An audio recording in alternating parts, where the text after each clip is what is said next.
Liquid slow to start, but strong to finish. That's been the story of this team here at the Paris Major, a team that went 0-2 down and faced Fluxo in a 29-round game on this very map to face elimination 0-3 in the Challenger stage. They pulled a full reverse sweep, winning every single BO3, and back-to-back BO1s yesterday has put them just a half away from the Major Champions stage. Heroic, a shoo-in to be there as well.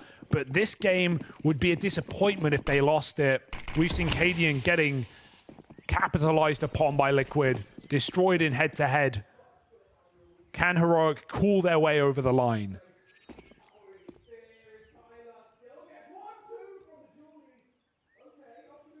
Well, the pistol round would certainly help them along their way. Heroic want to do everything they can to immediately bring a brute force into this second half. Send a bit of a reminder the way of Liquid, and there's Cadian opening up in a mid-clash versus Yakindar. Lige is going to try and punish this, but Cadian won't let up. Suddenly the B defense is down to one man. OC with the dual Berettas is overwhelmed. And even as Naf starts to slowly make his way over, he's moving into a lost site, one that is flooded with Heroic players. There's not a world in which Naf can pull this one back. Moving on up, Cadian sits here in the close angle, waiting in the corner for a swing. He's also getting spotted from long as Naf. They know where he is. They know they've got him boxed in. And so he is on borrowed time right now. They're all moving in to hunt him down.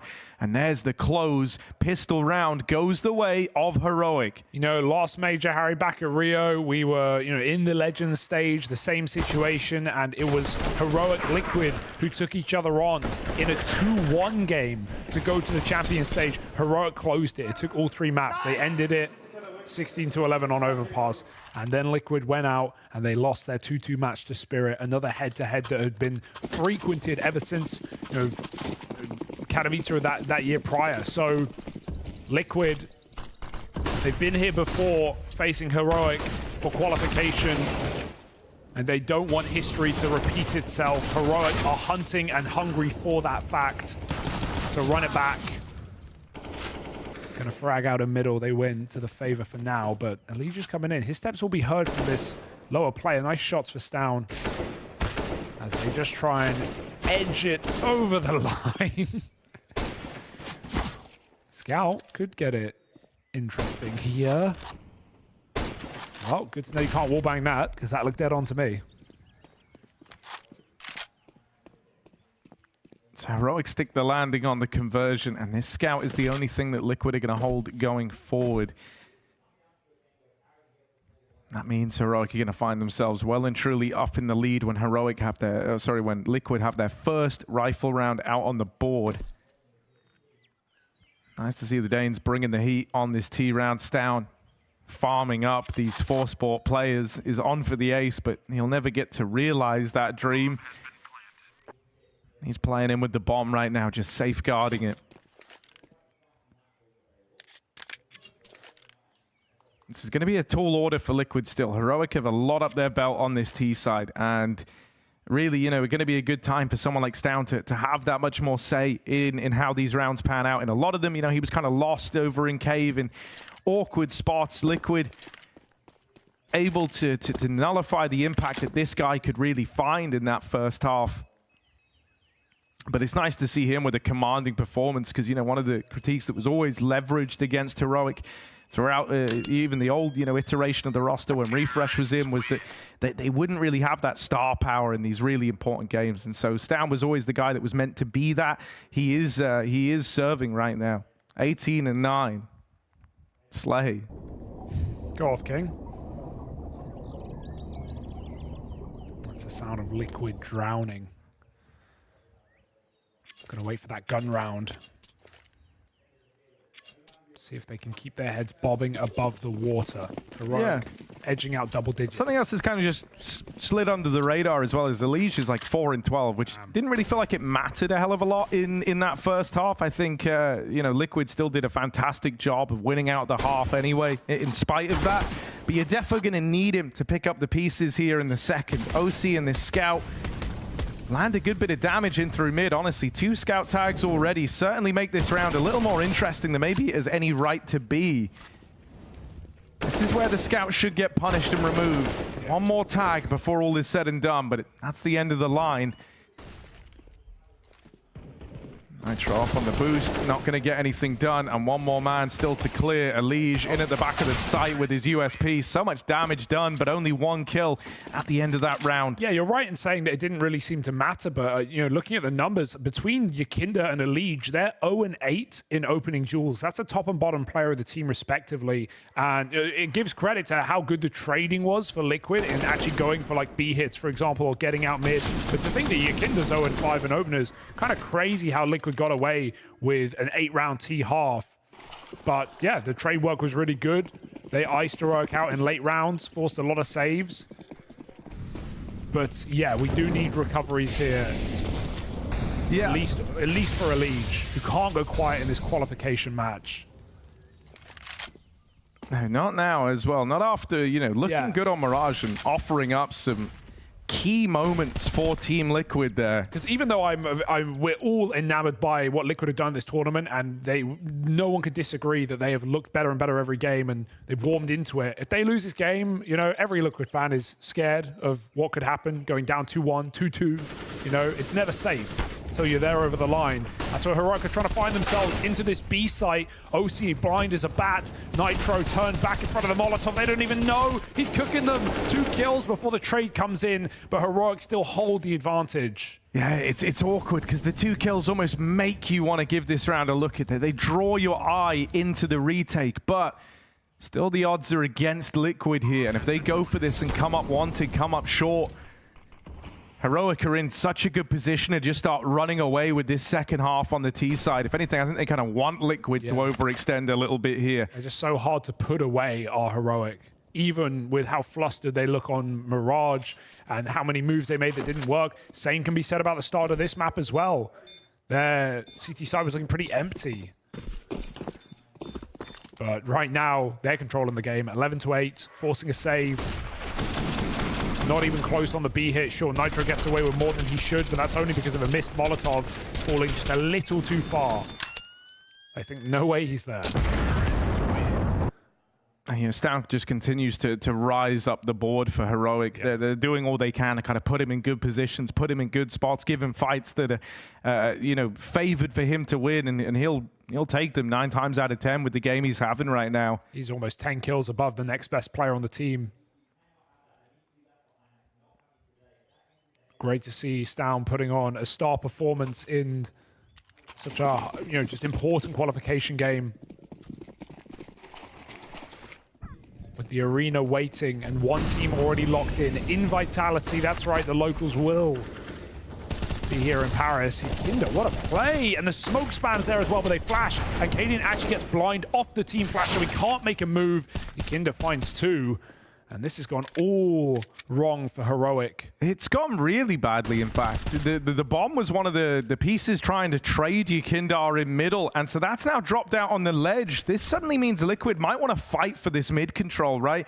Oftentimes, in moments like this, in a 4v3, you might go a little more lax there and just play the info game, but it's worth hanging around because this ledge fight is nice if you're Liquid. Heroic have to really expose themselves to try and get this bomb back, and so they're more than willing to play around it. If Heroic take too long, Liquid will be rubbing their hands together at the thought. That smoke is big.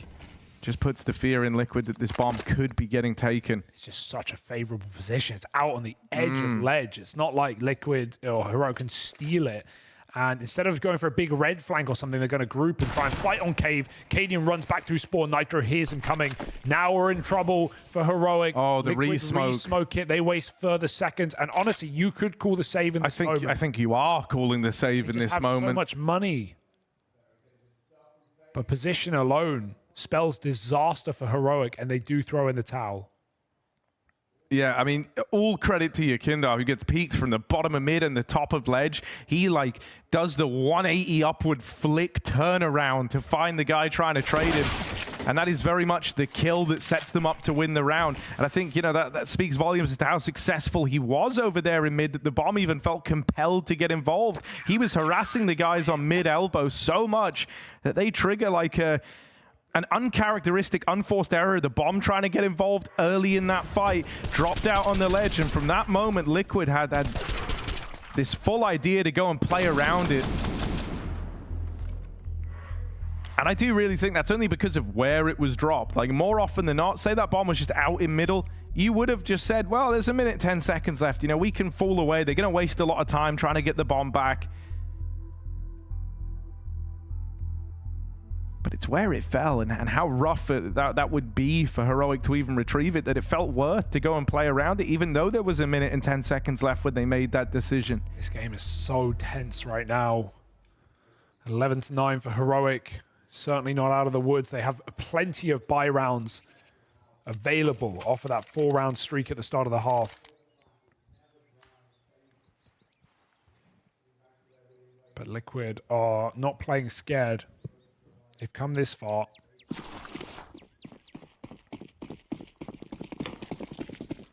What's 7 more rounds? We'll be strong. Oh, A is full empty to open this up, and that's exactly where Heroic are just barreling into. Not even util to telegraph this. Does leave sight lines open for OC to get involved. Him getting out with one before he smoked off is nice from the AWPer. And look who he took out as well. The heavy hitter is down. Yeah, really not the man you wanted to lose in the cross there, right? It was just kind of a dice roll as to who was unfortunate enough to be on the receiving end of that AWP. But the fact that it's down hits hard for Heroic. Liquid are not jumping the gun. They're not getting twitchy on this retake. They're waiting to see if anything's offered up and waiting for this util to fade. Yakindar is given a freebie. Playing this one way over the smoke. Shush tries fighting for the temple control and is locked out. Naf has just destroyed them. And Cadian doesn't even think this is worth giving a look in. 1v5, he's low on health, he's far removed, he can't do a thing. And so Liquid leave it down to the wire. But they look comfortable throughout. There's something to be said just about the form of how they approached that, right? It wasn't the usual flustered, you know, you're kind of caught out of position a little bit. They weren't expecting such a dry walk out into the A site, so everyone's scrambling into position. It's very composed on this retake. And beautiful from Nafly here. Right, wins that first one over Shush and then goes on to play that little, you know, pixel angle over towards main. Follows up with the second, and at that point, the job was done. Liquid are close to tying this game up. And Heroic can feel that this is not going to be as simple a series as maybe they thought it was at the start of it. How is Yakinda winning mid solo as well? He keeps getting away with absolute robbery in middle. Elidra's trying to help out with a wide smoke. He does further damage. But they concede mid. They take a 5v4. They pull all the way back. Support was coming in for Yakinda, but he calls it off. And at the right time, have mid. We have all the extremities. You can't plant. We're going to re-aggress elsewhere. Liquid take back A main. It's a proactive CT side. It was that dug Heroic their grave in the first half. For Liquid, it's working perfectly. It gets them more information. You reckon he wallbangs that if he shoots? Where? I don't know, just through the entire map. I'm going to guess no. Cadian scoped up looking into Donut. Mid control taken for Heroic and a bit of noise made outside of B. It looks pretty desperate. It looks like they have to be execute just off of their position in cave. Going to try and sell something towards A with this util, but look at Liquid's gamble. Best that's going to do is pull Naf back. OC's freed up to AWP B. They crept through the smoke. They're in the site. He doesn't know. This could go very wrong. Stound's got an entry. He won't make it much further, but that molly is a problem for OC, and the backstab timing could be perfect. Naf holds on. A crucial kill in what is now a 2-on-3. Cadian has to AWP from the site. They are trapped out on the pillar together. A molly is a problem. Cadian must fight forward, and now Yabi is in the hot seat. Moving around over towards Long. He's going to get given both fights here, but they're moving in quick. Oh, Nafly dead. Yakinda can't hold him back. And so finally, the clutch factor returns for Heroic at a much-needed moment. Yabi puts up the performance to keep Heroic in the lead. Digs deep in the 1v2. And in spite of his teammates falling like flies around him, in spite of emerging from that plant, battered and bruised, he walks it over the line. And Stound does the crazy move to walk through that ramp smoke and find the entry. And OC, you know, if he's a centimeter to the left, he just sees that. But he's holding the smoke. Stound walks through, he doesn't catch it. And that's how it just all unravels for Liquid. The first entry goes against them in that B hit. And even though Stound's immediately traded, he's made a huge amount of space. for Yabi and Cadian to jump out of cave, to get that plant, and to go on the clutch.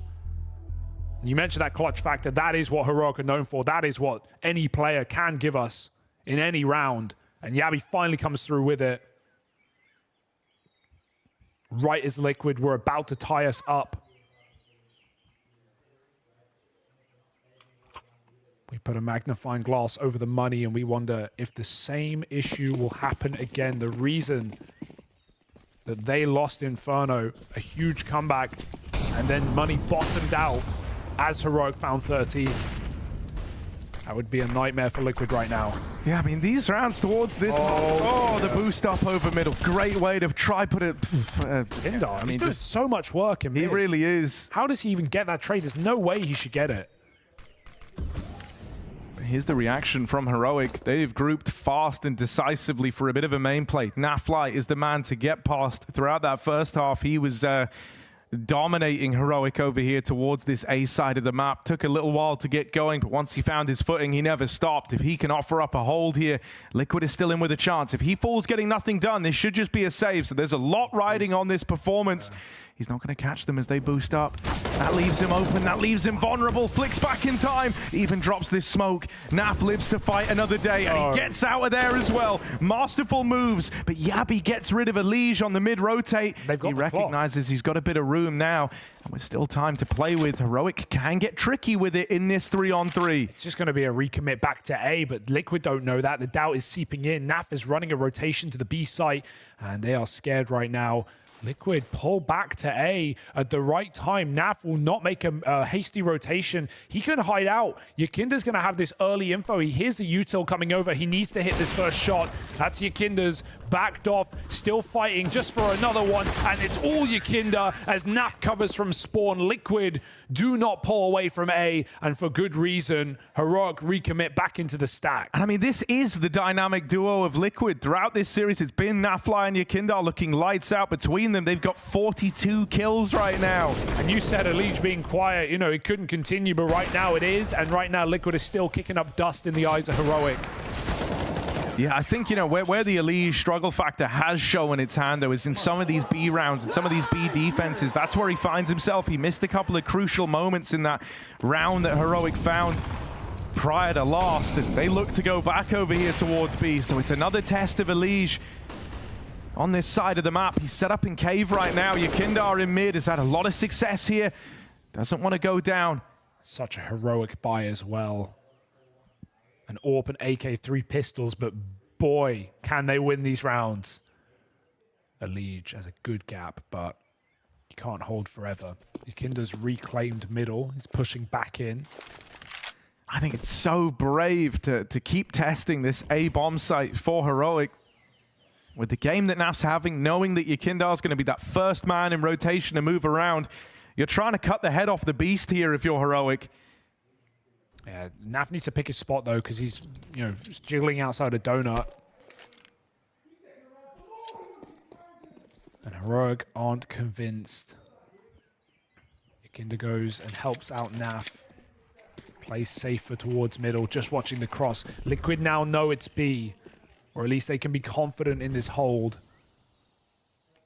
There's no Molotov to burn OC out of a powerful position where he can move around the pillar, set Elige up, and it's Nitro along who has been solid. They won't give him the pick. Heroic, 20 seconds, they got to go. Yeah, this is a last-second exec, so, you know, a couple of kills, couple of nice ones from this AWP would make all the difference. OC misses the second chance he's given. Nitro and Elige have got to do this now, and Elige moves in. Just one from the man. Not enough to disrupt this plant, not enough to win the round. Heroic is still in with a fighting chance here. Now fly it long. Yakindar up through short. These are the two big players for Team Liquid, and they find Yabi. Stown left up in the clutch, low on health as Nafly moves in. The spam connects, gets sent back his way, but it's Stown to win it. And Heroic surge ahead on the back of that victory there. Liquid down in the dumps now. That was a must-win round for the Liquid squad, and with it going against them, everything is up in the air now. An AWP and an AK, Harry, that's all they had. 2 guns on Heroic, and again, a 1v2 and a post-plant on the B-bomb site. It was Yabby first, now it's down. These young stars are stepping up for Heroic. Cadian's kids bite back again, and they keep winning these clutches. It's going to get them to the champion stage. 3 away now. And Liquid, again, the whirlwind that is this economy that let them down on Inferno might be the deciding factor. They can get 2 guns. I don't want Liquid to. They have to eco this, play with the limited loss bonus, and have everything they need to fight 14-11. Yakinda's bought. It might be a hero gun. He has extra. he does have extra money. I'm all for it. Why not? He's been an absolute monster in middle. I just wonder if Heroic will fight him for it, because they've let him get away with absolute murder. Heroic have not gone for mid takes in this T side. Liquid with their final timeout at round 25.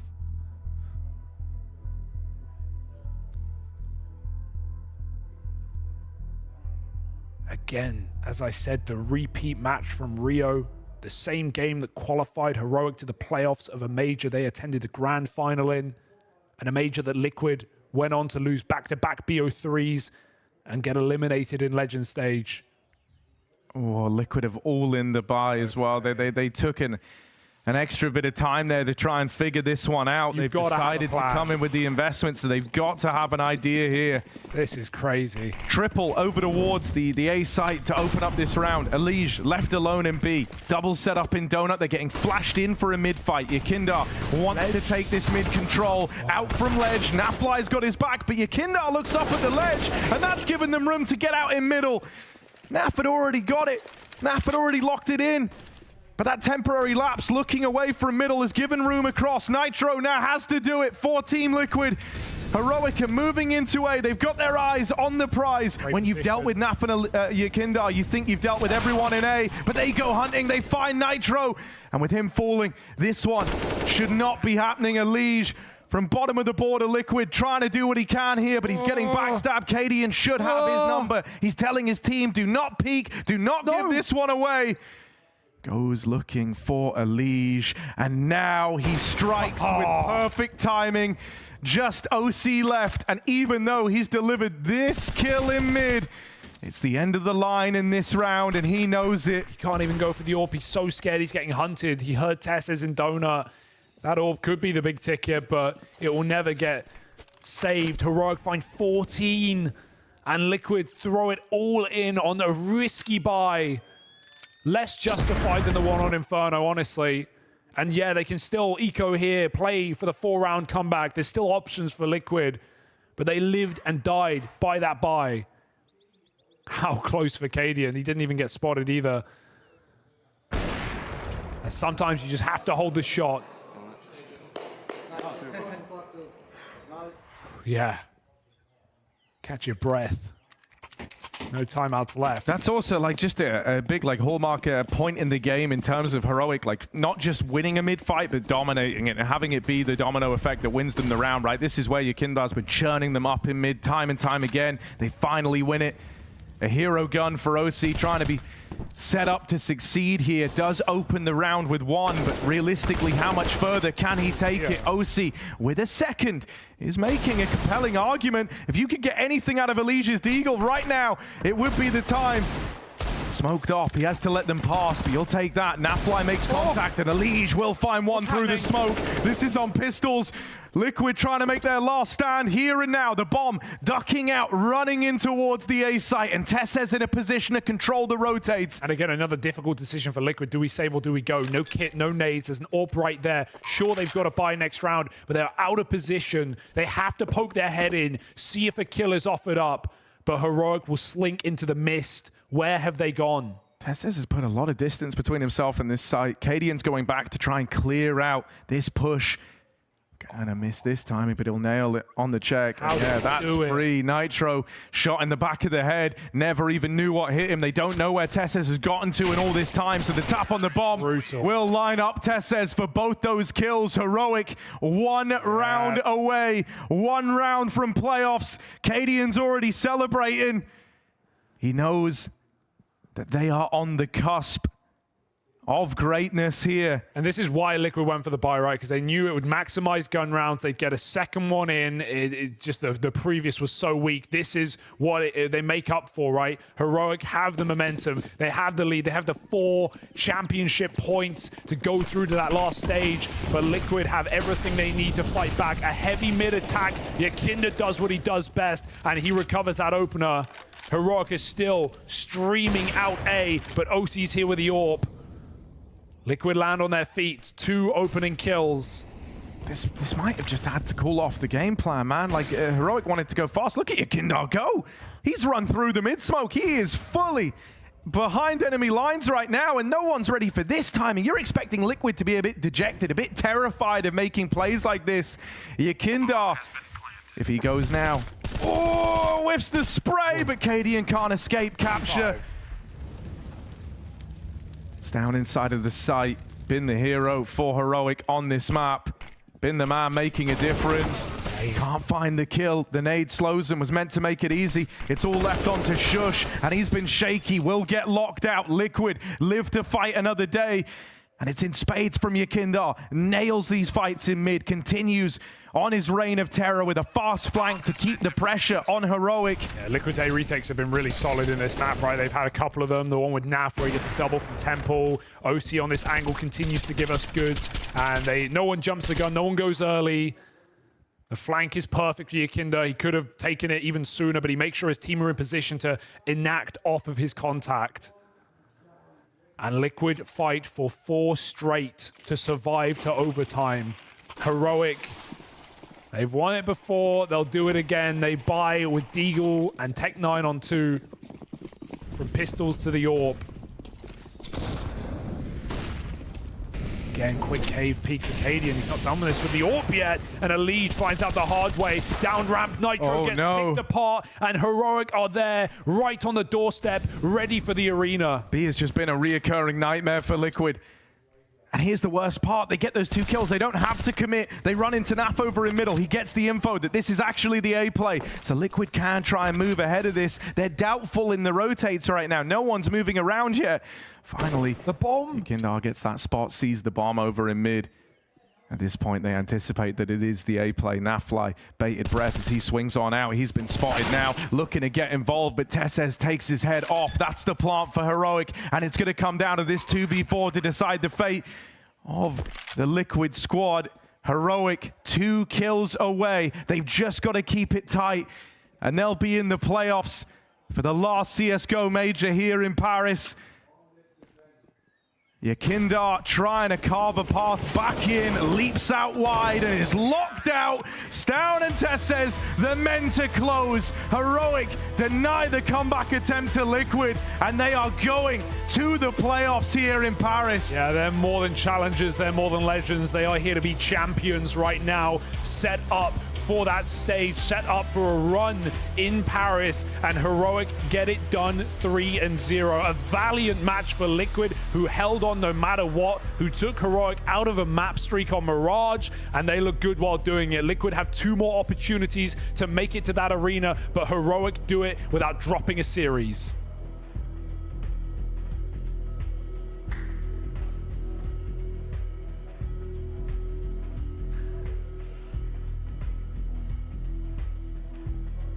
The Danes flying their flag high. They rightfully earn a place at the playoffs of the final ever CSGO major here at the Blast TV Paris Major. They do it in the exact same fashion, but just one better than they did it back in Rio last year. This time going flawless, not dropping a single series, taking down Liquid's 2-1 as well. What an incredible game to qualify them for the playoffs. Great performance and a great individual performance for Stown. Yes. It's not something we kind of bank on from Heroic to have one player step up and carry them through a very tight game, but he did it. The frags are there, the clutch, the very important clutch is there. It's just a classic star player performance for Stown. I love the intensity that Heroic gets to, right? When you got to these last 3, 4, 5 rounds, we were listening to the comm. This is so intense, so fast-paced. You can see how quickly they make their decisions, and there's a couple of details left and right that made the difference.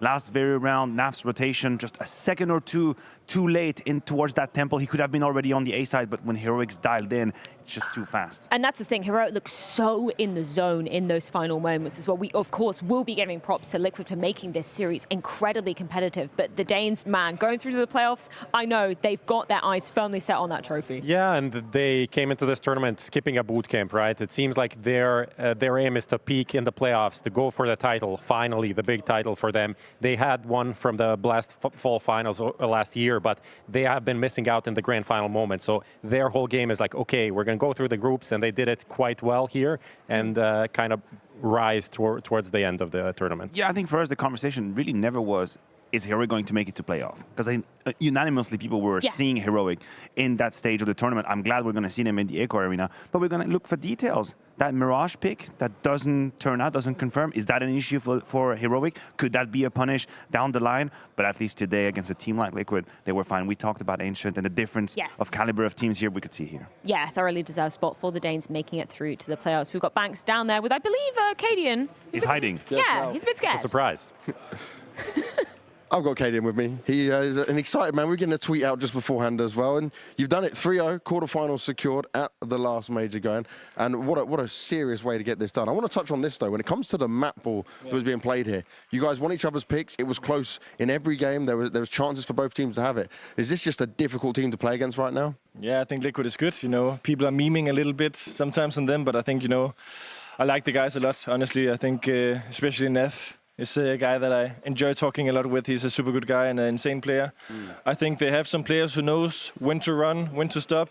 All these kind of things, they're super dynamic. Yeah. You can see when they're at their best. You know, Yakinda can do a 23-kill T-half against Na'Vi and just win it by himself. So they are a very strong team. If I have to be completely honest, I'm also a little bit sad. Okay. I'm a little bit sad. My pick'ems are shattered. You know, Liquid was 3-0, and this is not looking good, boys. You could have let him win for your pick'ems. Yeah, not worth it, not worth it, not worth it.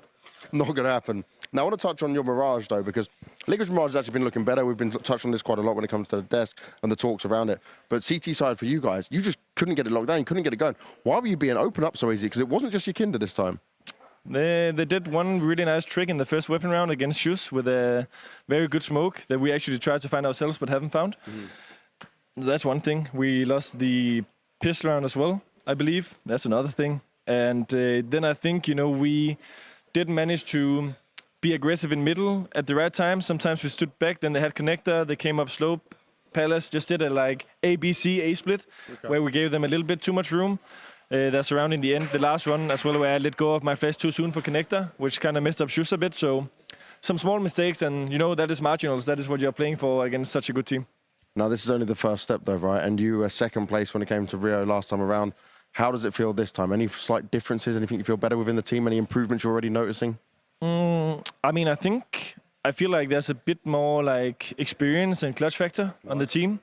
I think you can definitely feel the finals we've played in and the deep runs we've made. Like the amount of times where I'm impressed when we are in a bad situation and someone just does the 1-on-2 and the clutch and makes the right decision and stuff like this. It's honestly really inspiring to see as a leader, because it means that all the effortless hours, you know, of the tough love that I'm giving them, because I am giving them, like, obviously people see the huddle and stuff, and that's good, but it's a mix, you know, because I'm also super tough in training. You know this, they know this, but to see it pay off like that, you know, see them play such amazing CS, it's just the best feeling, you know. Well, how about pays off, Cadian? Welcome to the playoff stage, man. Congratulations. Heroic joining Vitality as the first two teams to be making it through to the A-Court Arena and the playoff stage of the Blast TV Paris Major. And man, we get to hear some raw emotions there from Cadian as well. He's talking about how synergized they are as a team. We get to see that play out on the server time and time again. Thoroughly well-deserved making it through. Yeah, it all comes together. That's what I said. Liquid, or Heroic rather, seem to be the team that is just very surely but slowly powering up, ramping up for that playoffs, because they have all of the pieces that is kind of behind the curtains that we don't get to see, the community don't get to see. We just witness them like here and there at event XYZ, but we know they're working so hard. They've been together for a while. And I agree with Cadian. I think the play style that they have and the strength that they have can only work if synergized. It's very easy for a team like Heroic, the way they play, they like to play Counter-Strike, to just look messy if you don't have these tiny little details, which they've worked on so hard and came together today. Yeah, you have to have the perfect flash when it's needed. You need to have the fast communication determination to deploy that, to go for a trade together, to go for a push together. And yeah, a lot of teams can't do it. That's why they're practically the only team that does it. Nine are a team that kind of molds themselves in a similar vein, but they obviously we see them struggling here. They're a completely different category. Heroic, just a great run. FaZe, Apex, Team Liquid, can't say anything about that. That's a deserving run of a playoffs here at the last CSGO major. Yeah, absolutely. You talk about the rhythm that they play, and I want people at home to realize if every team could play as fast as a Heroic does and do it flawlessly, people would.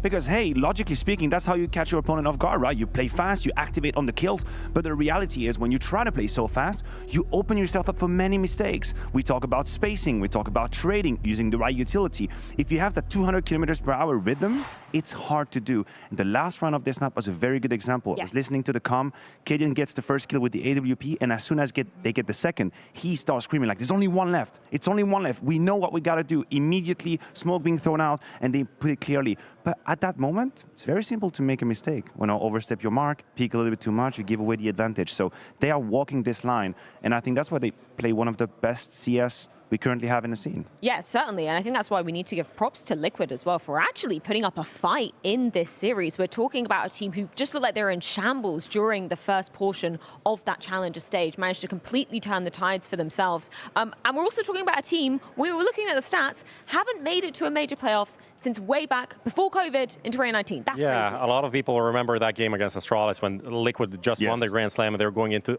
post-break into the major. They were the favorites to beat Astralis there. Then the Vertigo pick comes in and the whole storyline that developed after that, Astralis getting their fourth major. Yeah, since then, they haven't been in the playoffs. Like, just seeing that is weird, it's crazy. You feel like it's impossible. But then you think about what some of the changes that Liquid went through before Yakindar. There were shocks. There was trying to find the right formula. OC coming in. I think now they have a really good lineup. And finally, at this tournament, they're showing it. They're showing it after that awful start to the tournament in the challenger stage and that struggle against Fluxo, that they are a team worthy of the playoffs. They still need to prove it, though. It's good to see players popping off. It's good to see Yakinder being able to obviously do a little bit of the IGLing. We know on a couple of maps where changes have been made, we know he's more of a voice, but individually, he hasn't dropped off. If anything, he's popping off right now, 1.25 rating towards this tournament. And then NAF, and I will just activate my NAF fan mode for half a second if you allow me. I am sure that his quality lies in the fact that even through chaotic situations, he will find a way to make the best out of the situation. He's not a player who needs to know exactly what is going to happen in the round and everything has to be finessed and to a T. No, he just knows how to behave in the environment of Counter-Strike, and he will see the gaps. We had multiple clips all over the day where he found these moments. That's pure quality. NAF is pure quality. They call him the sloth, but that doesn't really, it seems like, oh, the sloth is a slow animal. For me, watching him, it seems like the game is slower for him than for everyone else. Like, he has enough time to make every decision, to find those 4 body shots that he gets and to get an ace just purely off of body shots. So you see, he's Who the else Flash. can do that? He's like the Flash. Kind of. Quicksilver. I think that's what is so exciting about Liquid going forward, though, because we've got to reiterate, this was, you know, the 3-0 game. Liquid still have 2 more chances to qualify, and when we see the individuals popping off like this, when we get to see Liquid, you know, changing up a game plan and actually really, really paying off, that's going to be exciting if you're a Liquid fan and hoping to see him in the playoffs. Okay, Freya, but I'm going to hit the buzzer right here. No. I will hit the buzzer. We have heard from them. We have seen them. They said, against very high-profile team, that's where we pop off. That's where we give our very best. And this was a great example here, right? This is heroic. We're in a 2-0 game. There's a spot to be played in the quarterfinal. I want them to have that same level of determination, whoever they face, because we've seen a couple of weird results here in Paris. Who knows who they might face in a 2-1. It might not be a team that's part of the top 5, and I don't want to see them regress to, I don't know if we're halfway through complacency or not giving their best. I don't want to see that. I would like to see Liquid play against heroic, no matter who they play against, if that makes any sense. And this is a team that makes the playoff. This Liquid here, the quality makes the playoff. Speaking of making it to playoffs, Vitality securing their spot 3-0. The Frenchman will be gracing the Echo Arena, doing a little jig there. Mathieu, you're very happy with that. Ooh, that feels good. That feels so good to see Vitality make it into the Echo Arena. Again, the fact that all of these games were very tight, but they were able to just the finish line. Just that finish line. That used to be such a problem for Vitality. You'd get to 14, 15, people would be a little bit impatient, a bit agitated, a bit excited, and we were watching them for the last few rounds. They seemed to be in control. They seemed to be more confident about their ability to very simply close games. Yeah. They're peaking at the right time. Handle the pressure as well. Like, that's always a big thing for a team like this. And like on the other side, you have a team like G2, going down 0-2. That's a scary situation. Vitality did it 3-0, did it as good as they can, right? And even the game against Monty, they're not a team to be disregarded, not a team to be taken lightly. No. Obviously, the opening game against G2, I think that was also a key one to get that kind of a great start. The Zaiwu clutch, everything coming together, it just feels destined for them to make the playoffs, and maybe who knows? I'm not going to say anything. Come on. Maybe I'm not going to say anything. Extra nice. I'm not going to bait you. Look, the story always has a beginning, right? I made the parallel with Antwerp, where Vitality's beginning legend stage was so horrifying, like 0-2, and then they struggled through fighting back to get to that 2-2 position, which they managed to miss and fail. Here is different. They actually win against G2 in the first day. They actually do that 16-13. Ends, same situation, comfortable, get caught on again from the comeback, and then they close it 16-13. And now you're in a 2-0 game. You're in a best of 3. You have less pressure. You have a favorable opposition. This is Counter-Strike in its essence. Details stacking up to build something great. And that is what Vitality did, and that's why it's in playoff right now. Well, from qualification to, unfortunately, elimination, as the end of the line is nigh for one of our next two teams. It's G2 taking on Furia. Unfortunately, elimination awaits one of them. Let's see how it goes down after this.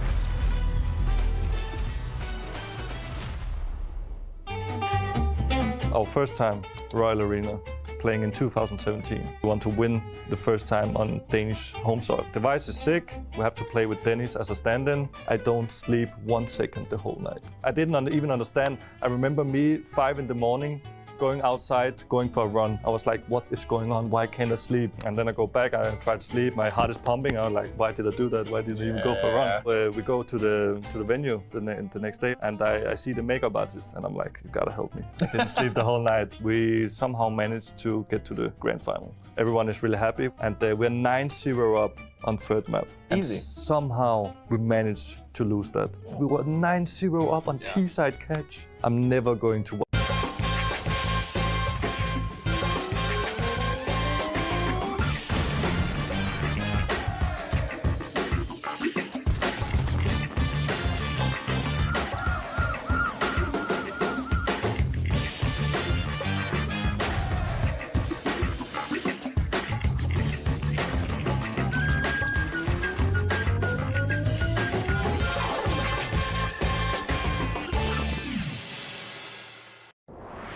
Com Dolce Gusto, você tem energia extra para passar de fase, intensidade para as partidas mais longas e sabores incríveis para celebrar suas vitórias.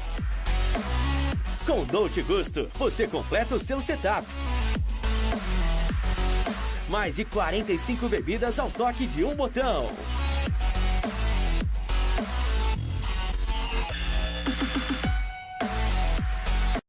We all play in our own way for our own reasons, and that's okay, because there's levels to this. Sequence initialized. There's mad levels of innovation. 3, 2, 1. Activate lights. Now what's possible and what's next is up to us. So let's go. There's levels to play.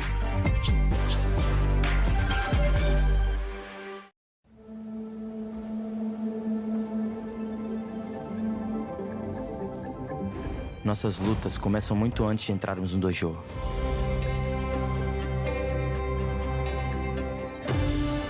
Como acertar os golpes e como se defender dos ataques. Nós nascemos sem limites e hoje eu consigo enxergar melhor isso.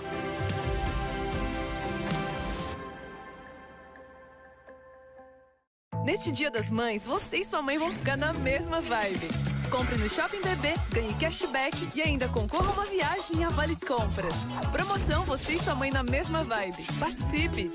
Banco do Brasil, para tudo que você imaginar. As Freya, Prof and Maniac head out to enjoy the sights of Paris, myself, Maui, Snake and Pimp are in studio ready to enjoy the sorrows of one of these teams because G2 is facing off against Furia, and the team that loses, boys, we are sending them home. And right now, Pimp, it's looking like it's probably going to be Furia because they have not shown up at this major. No, there's no doubt that the fact that both of these lineups find themselves in an 0-2 situation is kind of surprising. Obviously for G2, going 0-2 was not written in the cards after their Challenger performance, whereas for Furia, we didn't really know what version would come in, but for them to go 0-2, a disappointment as well. I think the fashion Furia has done it in is disappointing a lot, whereas for G2, they played 2 close games. They lost to Vitality in a fair and square game on Nuke, and then they had a massive lead 10-3 against BNE, where they ended up losing. So I think for Furia right now, those are the guys that I'm the most worried about.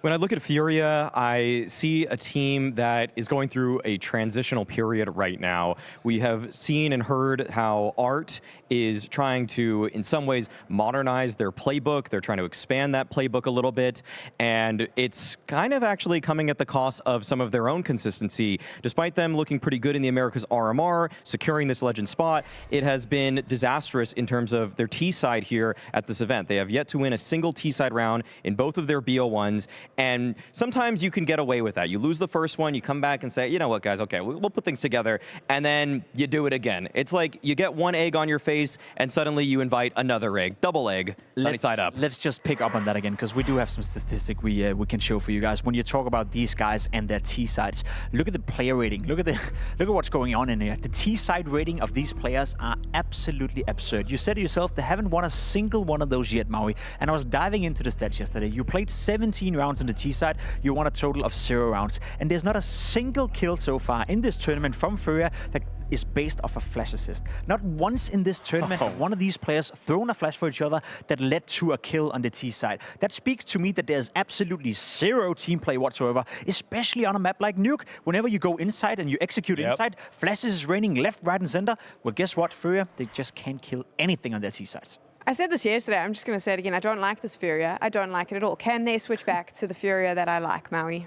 I don't think so, actually, Tech Girl. I don't think that they're going to be able to just switch in a single day, because right now, what I was talking about with them kind of changing up their playbook a bit, I think you can look at a couple of the maps. The one that they played, especially against NIP yesterday, that Nuke, it was like we were watching a different team. If you took the nameplates away, you wouldn't look at their strat book and say, yeah, that looks like a normal Furia game to me, where they're just popping out door, popping out inner, using those flashes to set Art up to try to get opening kills. It was more kind of that slow, methodical structure you get from European teams. But the problem is that Furia aren't used to playing like that. Furia tried throwing cross smokes outside. They tried sending themselves down lower, and then they would skip some of those steps to take that lower space. And I think that's why Furia is stumbling right now, because they're in between that previous play that has left them chastised by community members, left their results maybe not at the peak that they would have wanted to reach. And then you actually are trying to adopt this new style, and you're just not there yet. It's like trying to copy Astralis back in 2018, and then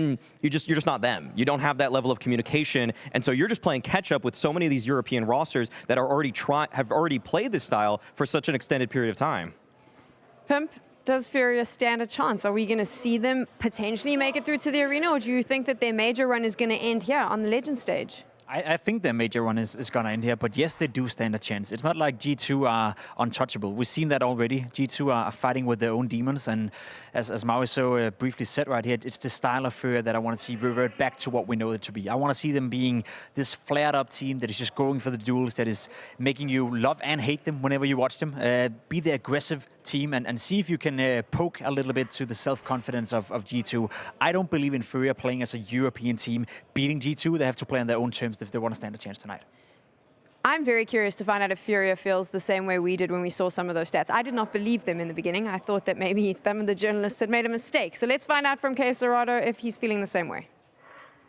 So, QUESÉR, this is obviously not the start you guys would have wanted. We've been talking a lot about the style and the change for you guys, but in these opening best of ones, 0 T rounds coming in for you guys. How difficult is it for this change of style and the way we saw Furia play before and this new way you're trying to play, which I would say is a bit more European? What are the big troubles for you guys?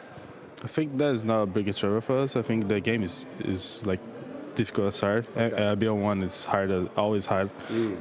As you can see, they has rest of the teams. So I think we just don't take the opportunity to win the rounds that we should, and we lost them. So let's come back today. Does it ever sit in with any doubts that you might now start to move back to how you were playing before, or is it just going to keep going with what you practiced? Nah, not doubt, man. I'm fully confident in my team, in myself. So I think we are ready for whatever it takes. If it's 0-3 or 3-2, doesn't matter. This don't define what we are. Go all the way, right? That's what you got to do, pull it back. Now, in order to do that, you've got to take down G2. Now, this is an incredibly tough game for sure. For you guys going up against G2, though, they do look beatable now. So how does your game plan change around these guys? I don't think it's about their game. I think it's about ourselves. I think we need to do what we practice, so we put into the game. So I think that's it. Is it more mental at the moment? Yeah, I think it's more mental and more individually. Serrato over there saying that the results of this major don't define them, but on the other side for G2, the results of this major will define them, and there's a very good chance they'll be defined as the team, some of the best players that never ever won a CSGO major. So that's going to be running through the squad at G2, because yesterday it's starting to look a little bit bleak for them. Yeah, there's no hiding, there's no running away that yesterday was a disaster for G2. Going 0-2 at this stage of the major for a team of the caliber of G2 is simply not good enough, but the losses weren't as bad as they perhaps look on paper. The 16-13 loss to Vitality. G2 started on a rough T side on Nuke, and they fought their way back into the game, and that was a game that could have gone both ways. Leading 10-3 against BNE as well, and then losing, of course, that's bad. That's not acceptable for G2, but again, that was a game they should have won, could have won, and probably would win 9 out of 10 times. So for me and for my money, yes, I'm worried on behalf of G2 for the fact that they are 0-2, but I'm standing here feeling quite confident that they will still find their level, and they'll probably play up to the, I guess, level that we expect from these guys. It was just so convincing for G2 in the challenger stage that we wouldn't have expected them to come in slow. I think all of the excuses are more or less out the window because G2 had a perfect run-up to this moment, and I think in some ways it was just a little bit of a bad day, but I also think that the idea does need to be floated out there that some of what G2 has been experiencing lately as a team can be boiled down to nerves, boiled down to pressure, and sometimes just boiled down to choking. Sometimes the shots just weren't hitting there for G2 in that second half when BNE were mounting that comeback. We saw on round 16, Nico miss 5 USP shots in the head of Scenari, which could have just closed the game out outright. And I don't want to say this, but it needs to be stated that Nico has a reputation right now for being a major choker. He has his biggest moments thus far at the majors have been the Boston Major, where he lost while up 15-11 versus Cloud9, and the second time is his most famous play of any major, where he actually just missed a deagle shot in a simple that didn't recognize he was there in the grand finals. And so I want Nico to rewrite some of that history, and I want G2 to go deep in this, because I don't want to leave CSGO thinking that G2 or that Nico was just a choker at every major. Wow. Just wow. Banks is with the apparently big choker, so let's hear what he has to say. So Nico, opening games, the first one obviously incredibly tough, then coming up against BNE. I think in both games you had chances where you guys could have taken it over the line. Why was it that the little details were going wrong for you guys, like the 2v4s and the moments that you really normally capitalize on? Yeah, it's been a shaky first day, unfortunately. I think against Vitality we played pretty decent, and I think we lost some stupid rounds towards the end and losing a clutch to Zaivu, and I think we lost 2 times, 2 versus 4, as you mentioned, so it's very hard to win a game in a best of 1 once you lose those rounds. So I felt like we played a bit better than Vitality, but just lost in those crucial rounds. Whilst against Bad News Eagles, we just did not deserve to win. I think we had a good first half, but coming to the second half, they just kind of ran over us. We didn't really find a solution for their play style or whatsoever, so we just played too scared, and we played kind of not to lose. So it was just a messy second game for us, and that's how it is in this format. One bad day and everything is upside down, so yeah. Now, talking about upside down, the play style of Furia has massively changed, but it's not netted them any T rounds. They're looking like a very different team. What have you noticed that you can take advantage of when you're going up against them today? I mean, yeah, they maybe changed the style a bit, but then now they're here 0-2, so they may as well just go back to their old style. So we don't really know what to expect from them. We just need to try and stay kind of not under too much pressure. Try to control our emotions and not think about losing, not think about not qualifying for the playoffs or anything. We just need to be kind of fresh in our minds and just give everything and just play not scared. And that's the most important versus them. I still believe in G2. We've just seen the map veto there. Maui, final thoughts on this? How do you think this game's going to go? I do think that this is going to be G2's, but I just want everybody to key in onto the fact that we have two of the best riflers in the game here. I think one of the other best riflers in the world in Robs is playing also in a 0-2 match right now, so be sure to check him, but also QUESÉR, Nico. That's just the big headline match for me in this one. I'm glad Nico made us aware that he's aware that Furia may revert back to the old style, because I think that's exactly what's going to happen now. It's going to be a different version of Furia coming out. It's going to be a little bit more aggressive version of Furia coming out, I believe, and I think G2 will be able to handle it. I'm going to go get some ointment for that Maui burn that he just dropped there on Nico. You go get some new refreshments, because when we get back, G2 is taking on Furia.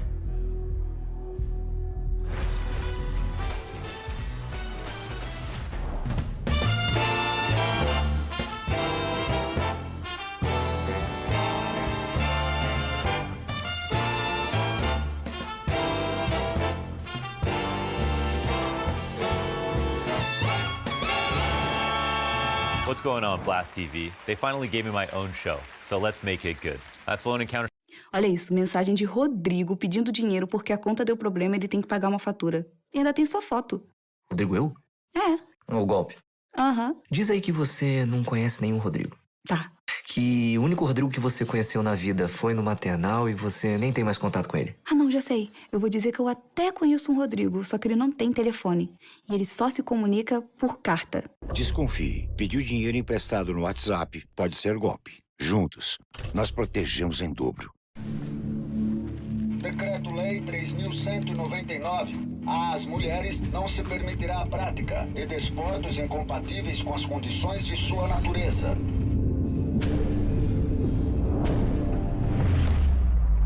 Quando o futebol feminino ainda nem era uma opção, elas escolheram jogar. Escolha jogar junto com elas. Visa apoiando mulheres no esporte há mais de 20 anos. Seria tão mais fácil se você não fosse Monteiro e morasse no lado Vila. Ou se você não fosse uma Campos e morasse no lado Torre. Eu já sei um jeito da gente ser amigo e não causar muito. Conta mais.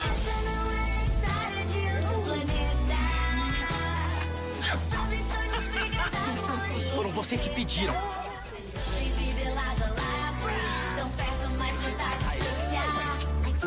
De Romeu e Julieta. Desafiamos a superioridade de Rexona 72 horas nas rotinas mais exigentes.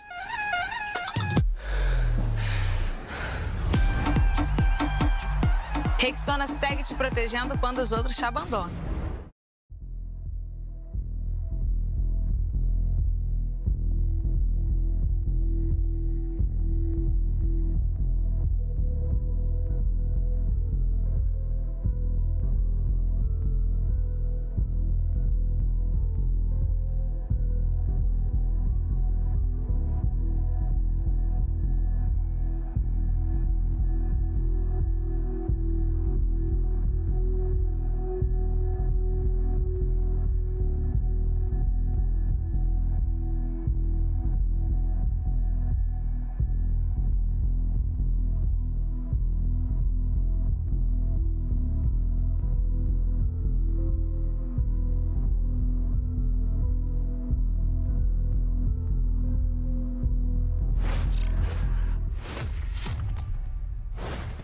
Good evening, everybody. Welcome back to the casting desk. While we celebrate Counter-Strike in Paris, today is not a day of smiles for one of these two teams, and neither was yesterday. With both of them opening up with losses in their best of ones, we are saying farewell to either G2 or Furia.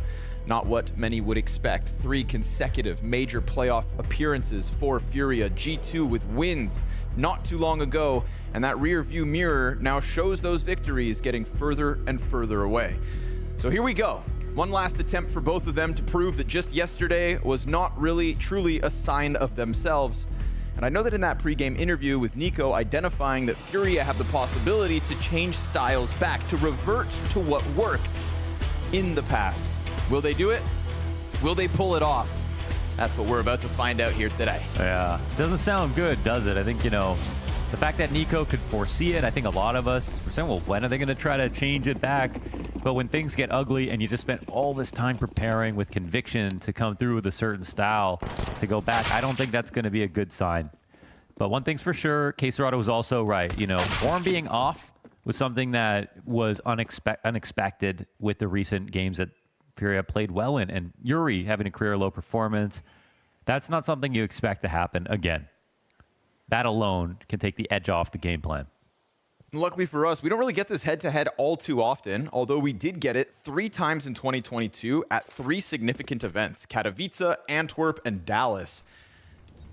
2 of those 3 goes the way of Furia. So we know the old style can work and that it can defeat G2. The question is, which Furia do we get? Well, right now we get the Furia locking down B. Arts Beretta's drop behind him. Very good start to this one for the CT side, but they've got m0NESY to deal with.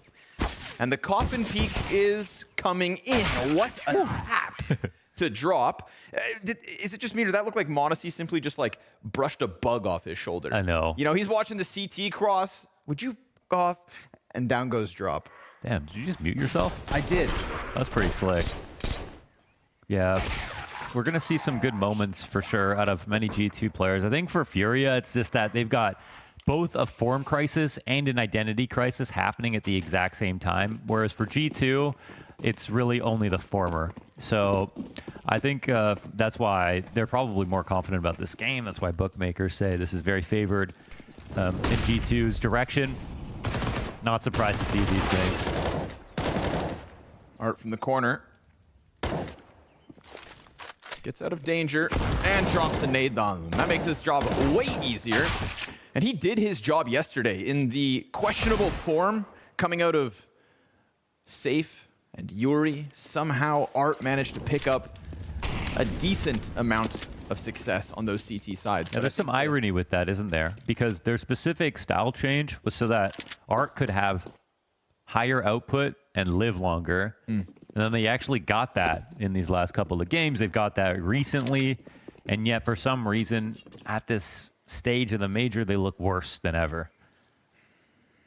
QUESÉR with a pre-event interview saying as well that like he's down with this new style. That he doesn't feel as though that was at the RMR. Yeah. Yeah.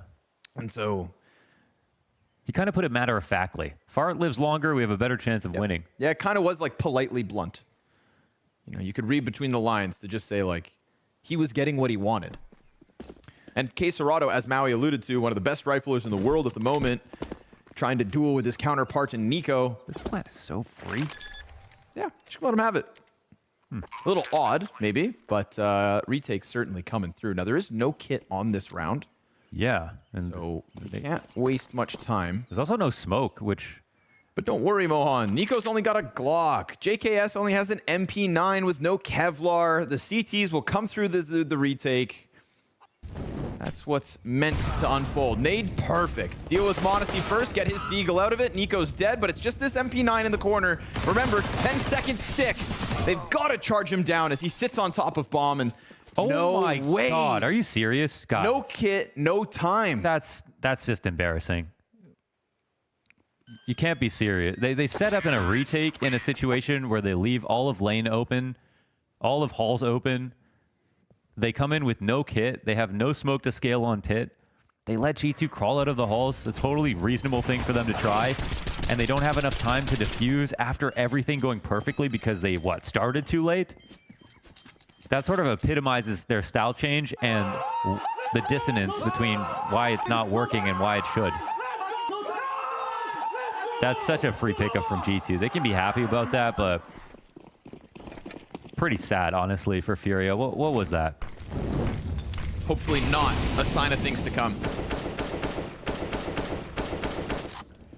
An early hiccup, no doubt. Art doesn't fire down. I heard through the grapevine that Nico had told G2's mental coach, if you can just get me out of challengers, I'm gonna win this whole damn thing. And they pulled out through challengers, and they did it convincingly. That 0-2 start seemed so odd, so against our expectations. But man like Hooksy with the double kill entry on the B site, You can keep your M4 safe. You can hang on to that scout. This is G2 just bombarding into the B site. Just such a tilting way to start the game. For sure. Yeah. And then you just lose this double entry. The stack is perfectly reasonable, but it's a nice shot from Hooksy. His form's going to be up and down. Couple of kills, though, for him to feel good at the beginning of the day. What is elimination day for either of these two squads? The most difficult part of all is, like, you win this game and you still aren't even through. Like, it's such a hard match, but you've got to still grind back through these best of threes to have a chance to get into playoffs. And that's G2 not even qualifying for Rio. Of course, Furia, we're up there in semis. They've got more to prove. It's also a Furia that's coming off of a very recent event, again in Rio with success, where they used this new style from the RMR to IEM Rio. It was looking good. That was actually a brutal pre-aim, huh? I wonder if they had any info right there. Maybe not seeing top banana smoked and then expecting it. Good read on the situation, and now Furia will carry 2 AKs forward. All's good for G2 so far. Throwing Hooksy back at the front of the B plate. Majority pistols. And all pistols B. Quick exchange of grenades. Frag behind the smoke. Just trying to stifle Hooksy's attempt to entry. We saw it just last round. Content to challenge through the smoke, to continue the spray for the second one. But now he's taking damage alongside his teammates. Furia doing a decent enough job with the little that they have to just push G2 back a bit for now, to stall them out to the minute mark. But they're not going anywhere. Bomb's still over there.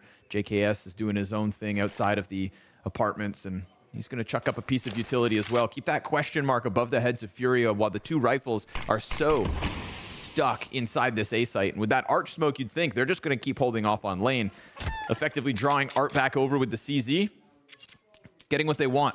A lesson to B defense. Yeah, it's enough to honeypot him here. So now the smokes will come in. No extra defenders here on the B site. It looks like a deep enough smoke on the coffin, so unless Drop jumps off, he's not going to be able to see anything. Yeah, he's done, man. 3 health. That one smoke grenade coming out of JKS to get him all moving over towards A. Deletes that small percentage chance that these pistols were ever going to do anything in the face of G2. Yeah, and it's, the prime narrative here at Paris is, of course, Vitality, and they made it through today. And at Rio, a lot of conversation was around Furia and them being the best Brazilian team and kind of cheering for them to get as far as they can to make the event as exciting as possible. They don't really have that same aura at this event, but when we talk about Furia in terms of their playoff appearances, right, they made top 8 at Antwerp, they made top 8 at Rio, and did they make top 8 at Stockholm as well? Yes, sir. Yeah, so there are just general expectations for them, hype aside. Every major since the return of majors after the pandemic has had Furia in the top 8. What's so sad is that for so long, pundits, analysts, a lot of fans have been saying for Furia, they need to change, and they need to change to an optimized style and give up on this overly aggressive, every T-side round, Art being so far away from his next teammate, cheating timings, all of that, and start to play more European because they've got such good players, and that style hasn't won them any tournaments, right? Case Rado's last trophy was I think a DreamHack Masters North America online in 2020. Not even a LAN trophy for this roster. So maybe there was something there. But as soon as they do change, it's suddenly can they go back? Yeah, right. I've had enough of this. Yeah, give me... You go to your favorite spot, change your order one time. This is what happens when chat decides. Yeah. Yeah. Little util pressure here as we do have Furia back on the full guns. Art stuck along the half wall. Ooh, thick nade. Art limps back into a bomb site that still holds the majority of Furia's defense. What do you make of that pre-game segment about Maui Snake, alluding to Nico and his choking? Yeah, it's true. A lot of our what else, as sort of tongue-in-cheek, our goats in this game have sort of problems in finals. You know, simple 3 out of 4 finals, not great, but he has that MVP run and maybe the best MVP run in history in terms of pure statistics. So he's got over the hump in that regard. But Nico doesn't have that major trophy. And then a lot of his events that he won were blast events, honestly. And a lot of those events he wasn't the MVP of course, as Maui pointed out. So his best sort of stat is the fact that as a rifler, he's contended for best player in the world for a couple of years. Even on losing teams. Yeah. Well, here's a quick pop from G2. They decide they want this bomb site drop, falling back and not stopping the CT push. Oh. Hunter managing to get himself a double, and that's excellent because Hunter was one of the individuals most questionable yesterday in their opening best of ones. Hunter, his rating in the 0.7 somethings, right down there alongside Hooksy. And after, of course, Nico and Modesty, Hunter's been the guy we look to. You know, JKS has had great runs when they were winning events, but he tapered off and Hunter had picked up that slack. Nice to see him get this double kill to the back bomb site, and nice to see that G2, when they decide to just pounce on a site with 20 seconds to that clock, they get everything they need, sweeping away another win. And so I think at this event, you know, for a lot of people, it's the ZywOo Apex major in the sense that they're French and they have ZywOo who hasn't had many opportunities to even play at majors and has averaged, you know, top 2 in the world since his rookie year. So it's an unbelievable thing to do. And this is a final chance, and it's kind of romantic, the fact that it's in Paris and all of that. But for Nico, for people who have been watching for a long time, they've been waiting for a moment for him to get the major. And this is his best team since that 2018 FaZe lineup for him to do it. You know, in some ways, arguably, well, I don't know if you could say positioned better because FaZe obviously were a round away from actually closing it. But if this is his second best chance, it's by far and away his second best chance. And for G2, in the beginning of this year, they were setting LAN records. They were coming close to actually forging an era between the World Final and Katowice, and then dropped off. But no one's really had an era since Astralis. You could say that Na'Vi did in 2021, but honestly, it was quite a weak field. The second best team was Vitality. They won 1 tournament that year. They sort of just, they did it, but in the same time, as soon as it ended, it was like, oh, it's over now, you know? So, but in this tournament, wide open for the major, kind of 5 best teams that all of them could potentially win.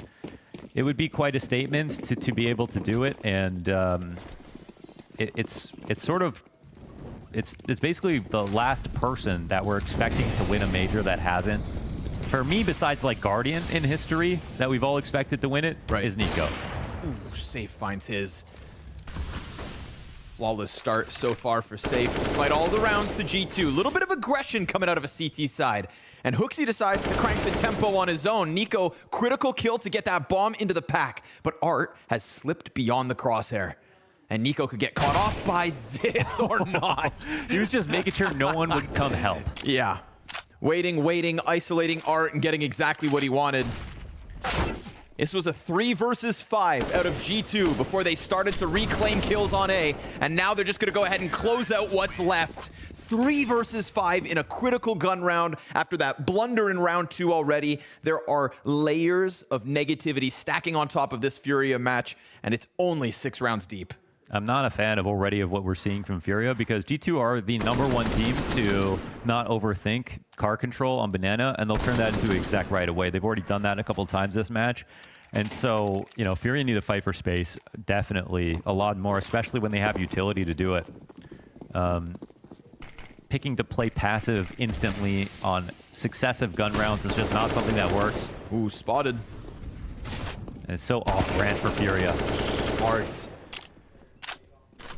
That's on brand. That's old Furia.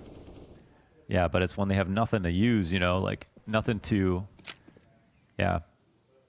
They just aren't doing that as often on the rifles, which is fine. It can be good, but I think their fear the entire time, the thing that Art said, was the reason they didn't want to play like Astralis is because if they actually played Astralis, Astralis would be better at them at their own game. They wanted to drag their opponents into the mud with them. That's what defined Furia. And they had good results even if they didn't have tournament wins. Tournament wins aren't actually everything for defining if a team is solid, right? They had deep runs, playoff appearances, all that kind of thing. But now their nightmare has become real. They've reverted to a boring style of CS, if you want to call it that, an optimized style of CS, but they don't stand out from other teams playing the same style who have played it longer than them, who have more games versus top teams than them. Yeah, they were able to honeymoon for a little bit with the optimized CS that they brought in the last month since the RMR. Some good BO3 wins, honestly. But largely, it seems, because people weren't ready for it. And now that they understand how Furia want to play in that regard, it demands depth from Furia. And then it puts pressure on the fact that they only changed their style for a month. And so how deep could their playbook really be with this new style? You know, maybe if QUESÉR had an up. Try anything at this point. Yeah.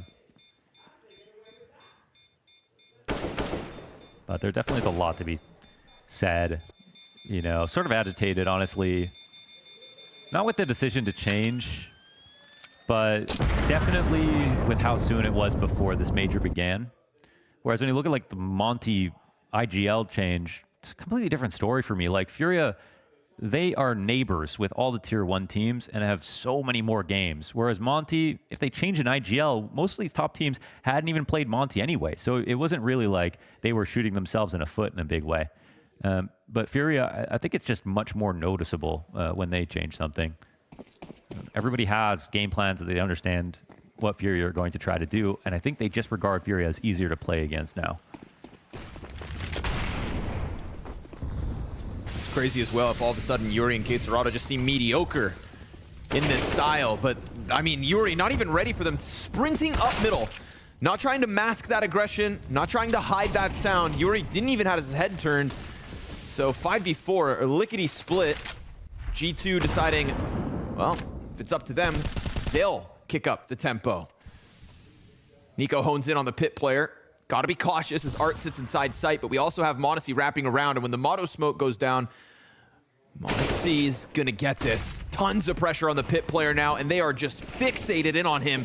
Double nade put QUESÉR on sub 10 health before he even had a chance to shoot back. Dude. Could that A hit have gone any easier? Yeah, and I will say as well, G2, obviously, if you're a fan of G2 right now, they're obviously playing very well. We've had 2K entries from multiple players here. They're sort of sharing the effort, but rotations are just typical. There's no big flank coming in, and they're too slow to help anybody within the site, and that is one flimsy defense.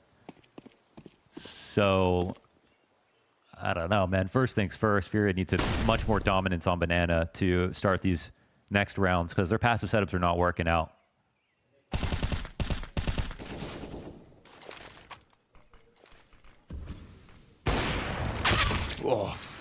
Oh, yee.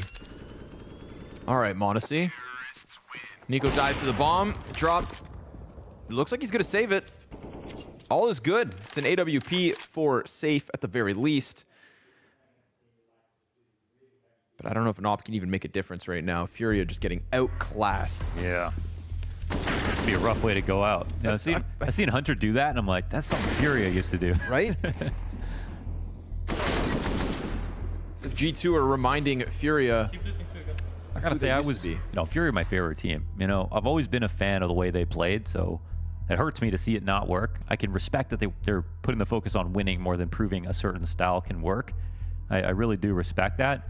But it is sad, I think, for me, because I want a world in CS where every style is viable. If you're the best in your style, then that's great. So, you know, Heroic proving their story is fantastic for me. Teams like G2 and FaZe showing a high-level aggressive mix of land calling and optimizations can show that it's the best to work. And I want a style like Furia to be able to work as well. And then a style that's like the total antithesis, and like Cloud9's. I'm glad to see that be very successful as well. You haven't mentioned Virtus Pro.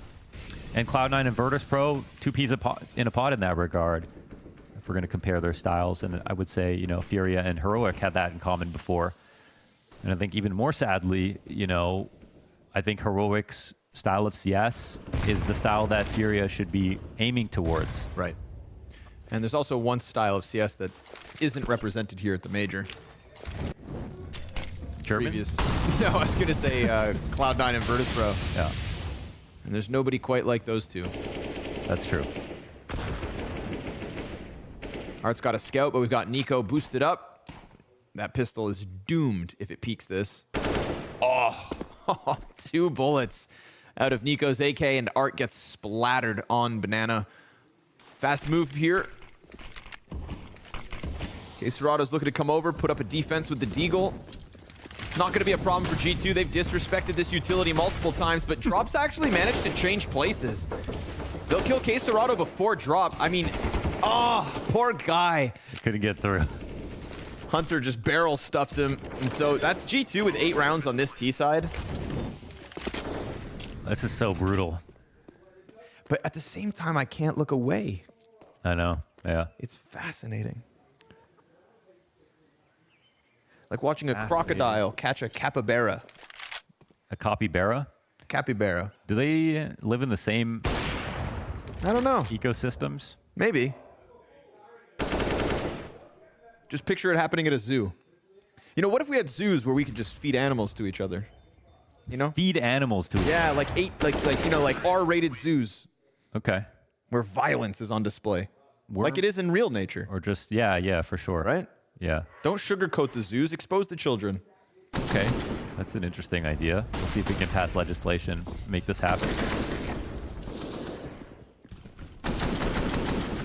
Oh, poor guy was even sticking out of the back of the smoke. So Hunter very doomed. G2 8-1. I think some people are relieved watching this match. There's definitely a lot of people that are maybe terrified. Mm-hmm.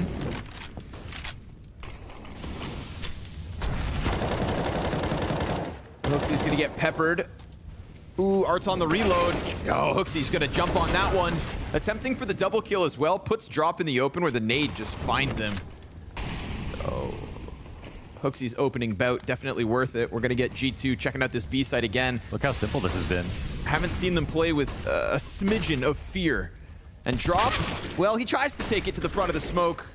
Met by Nico, who yesterday surpassed Monacy and everybody else. In terms of the legend stage, it is Nico highest rated for G2, and that's I think a relief to see after what was a pretty mediocre performance in Challengers. Now, of course, going 3-0, does he need to tap into that? No, not necessarily, but I'm sure he'd love to. It's definitely not true to say that, you know, when Nico's the best player, things are going wrong. Like, again, when you look back at 2018 FaZe, that was the technically number 2 ranked going into Boston, but then also the favorite at the major somehow. But in this version of G2, the fact that other players have room to breathe statistically has shown to work out extremely well. And I think when Nico said that Hooksy reminds him of Kerrigan, and then I think by proxy, excuse me, you know, Danish CS, you see situations like Astralis where they were really good at spreading out the kills across all their teammates. And even though Heroic are not your typical Danish team, they also have that in common where there aren't really any bottom fraggers. You know, look at a team like Astralis, and I think in 2018, Glaive was the number 6 player in the world as an individual. You know, that just spoke to how even it was across the board. And that's sort of what we've gotten since Hooksy has joined onto G2, where Nico is in spots the best player on the team, but across the board, we've had multiple carries from Hunter, JKS, MVPs from Hunter, MVPs from Monacy. So I think that the whole team's benefiting from it. I think I'm believing in Nico as opposed to there was the whole Nico is the problem conversation. Whereas I think maybe things have changed personally for him, as well as believing in this style that Hooksy has brought in, and it's brought them tons of success overall. So I'm not personally looking for Nico to be the hardest carry on this team if it is going to be a tournament victory for them. I think he'd be the first or second most likely to get the MVP if it happened. But I think we have already evidence at multiple tournaments that G2 have won. It's not always going to be him.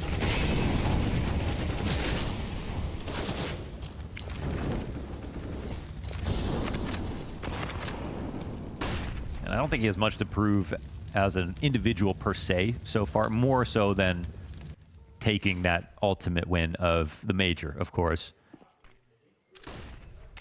There's a short list of players who want this as badly as possible, or as much as he's number one. He's number one. Yeah.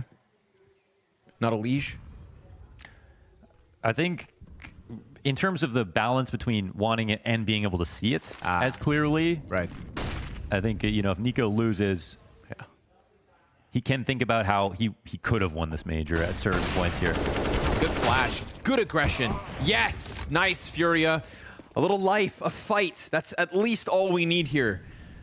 An element of entertainment with a 5v3 setup. The flashbang looked great. The op posting on the angle before m0NESY can re-peek it. This is what Furia needed, not just for the sake of the competitiveness of this game, but just for themselves.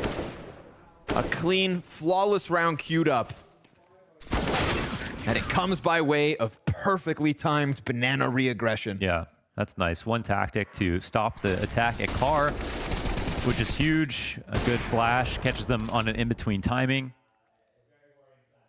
That's something that G2 can take on the chin right now, because for the most part, they've had no problems. You know, this is sort of surface level for what a CT team should be doing. And if they didn't do that, then we would have seen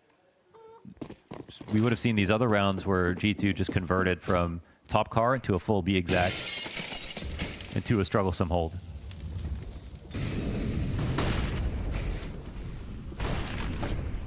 Okay, m0NESY looking for revenge. Getting counterpicked last round. Double CTs inside of the apartments. JKS to pressure the back end. And already G2 are starting to flood through middle. These players are stranded, whether they know it or not. And Yuri can hear the rumblings of mid play. Hooksy back turned, but the flash! Oh, it almost saves him. Hunter's dropped as he tries to give chase. JKS will catch Yuri, finishing off the damage that was done. QUESÉR towards lane, sees both T's, falls back, hands busy, and a teammate that's smoked off, but Hooksy still gets smashed by the off. And then Nico catches the flank down banana. This could serve as the trigger to go back, and we've already got Art tucked in the close corner. Nico can't let his guard down, sees it, and Art wins the fight. So he seizes it. The man advantage to Furia. And JKS jumping up over the railing. Looks like he got that unspotted. Somehow. Still looking for the duel here. Safe's gonna have to turn around fast with the T in the open. Now he's all of a sudden forced away from his angle. Doesn't like that duel. Yeah, he's got to let the bomb out. He can no longer peek into default because of where this rifle could be. So the Moto Smoke comes down. Very legit attempt on the 2v2. 2v3, honestly. Bomb gets thrown down. m0NESY wants to play post plant from apps. There's that one question of the second CT. Spotted, missed. And now JKS forced into the clutch. And Safe knows that the pressure could come in his direction, so they'll give some time to set it up. Art getting ever closer to the doorway. Safe now re-aggressing through. The crosshairs placed. Instant headshot. JKS back down to the cover. Plays the time. Awaits the push. Art has to come at him. And with that nade, oh, it's close. A single shot will do the trick. And Art tries to close that gap up in sight. JKS around the pillar dances. Wow. And does he dance long enough? Art on top of the bomb. It comes down to the wire, but Furia take their third. Ooh, in terms of movement, man, JKS did everything so perfectly there. Really nice attempt to play it down the clock, but ultimately, Art a little bit better, a little bit faster. And this shot getting missed is also the reason that they're able to win. Art also stopped the re-aggression from Nico as he comes back towards B a few seconds before that. And again, even though things have been going very badly for Furia, definitely we've seen an uptick in performance from Art as an individual. And that's also someone who I feel like, yeah, in the IGL meta of 2020, being very aggressive, he was one of the best in terms of performances individually, as well as sort of defining the style. But I think lost a lot of confidence and has been clowned on a ton for some individual moves that he's made. And so I think it makes sense why he wanted to try to make some kind of adaptation. But we've definitely seen periods of time where Art is a smart player who can have high output.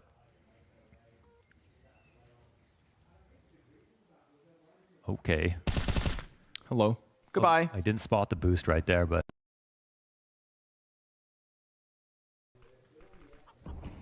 QUESÉR doing a great job of just being this one-man army. This is what we're looking for from what's touted as one of the best rifles in the world. Literally left to his own devices, pulls off 2 kills first and foremost, sets up Safe for the third one. JKS also tagged in that alt fight, so Hooksy going to try to do this on his own. Art's making sure that there's no slip through smoke, and this is another one for Furia. They needed this. Back-to-back rounds, looking for a 6-round CT side, best case scenario. Hell, just get the confidence, you know what I mean? Best of 3 game. We're in a best of 3. You got all night to pull this off. You got Ancient waiting if Inferno ends up being a blowout and you can find your own map win on Mirage. Just the amount of Counter-Strike that Furia have played since arriving here in Paris has been minimal, right? 2 best of 1s, non-existent T-sides. Yeah. They have to be, of course, measured about how much they can expect to get out of Inferno. It's a map that Furia have wanted to play for a long time, but never really were dominant in any form or fashion. G2 have a 6-map win streak on it, but that being said, the only tier 1 team they've actually beat on it recently is Cloud9. But they beat everyone in front of them, and we know that they're actually very good on the map. Their T-sides as well is where they find way more success. They've actually got 69% on T-side. Damn. In their last 8 games. Okay. Which is, wow, that's insanely dominant. I didn't realize that. I think there's also like something to be said about the individual levels of Furia's players right now. They have 37 kills combined to the 35 of G2, even though they're losing by 5 rounds. Yeah, it's because the B site is losing with 2 players at once, and then they're forcing saves. So let's see if... Oh. Art, oof, you know, kept his head hanging out the window. Drove by the stop sign. Figure that one out. m0NESY finds an open B site because of that. Total A stack in response here from Furia.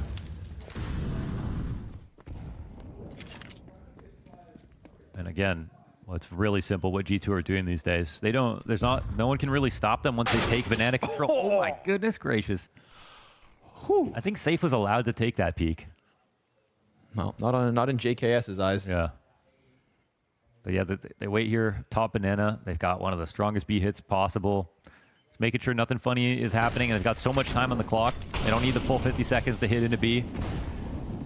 JKS ensuring they can actually kill everybody in the exits on top of this. And the first tier exec comes through. Now there are no smokes left over, so G2 do have to walk in. But pressing into one another. Dropping Hooksy, making contact. More teammates for the T's to make sure this one goes down smooth. Construction preoccupied by Yuri. Yeah, that was a tricky tempo. Man, Furia were probably wondering, is this coming back to A for a second? Yeah, right.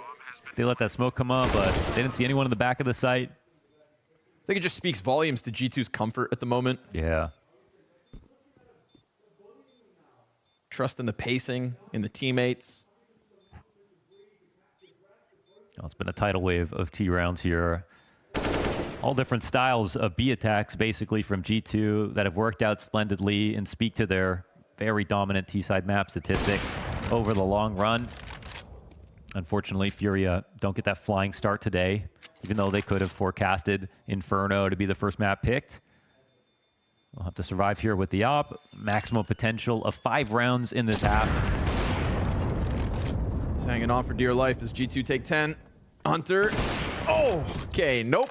He hangs on. QUESÉR keeps the op up. Third player on Furia to take 10, but it's the rounds that matter. And G2, they've got it. Opening kill for m0NESY. 3-bullet burst through the smoke. That's tough. In modern CS, you know, even if you put your best foot forward on taking banana control, you can die like that sometimes. So I don't want to fault Furia for trying. That is what it is.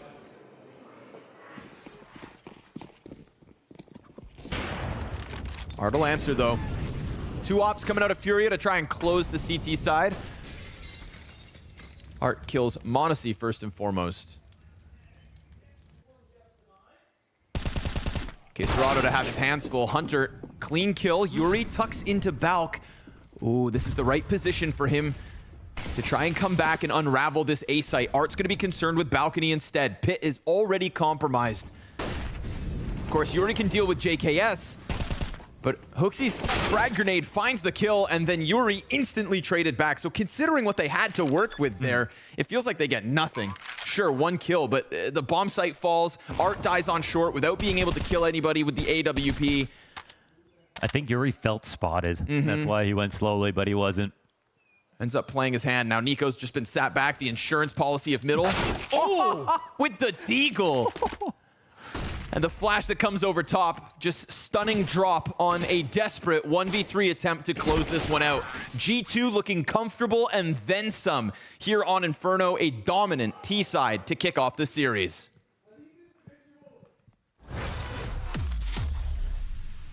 That's actually a funny story. I don't know if I should. I don't know if it's only on me, so. Perfect. Okay, I'll share. Let's go. Maybe 2 weeks prior, I destroyed my phone. So I had just gotten a new phone. It was the newest iPhone at the time. Yeah, you know, I was on my phone and I had to pee. So and you know, you see, you have the toilet as like right here, and then you'd have like a window up here, a little bit curved, you know. So you can see the bears coming. Os primeiros 90 minutos já fazem parte do passado. Agora os times de Guardiola e Ancelotti só pensam na partida decisiva da semifinal da UEFA Champions League. É Manchester City contra Real Madrid.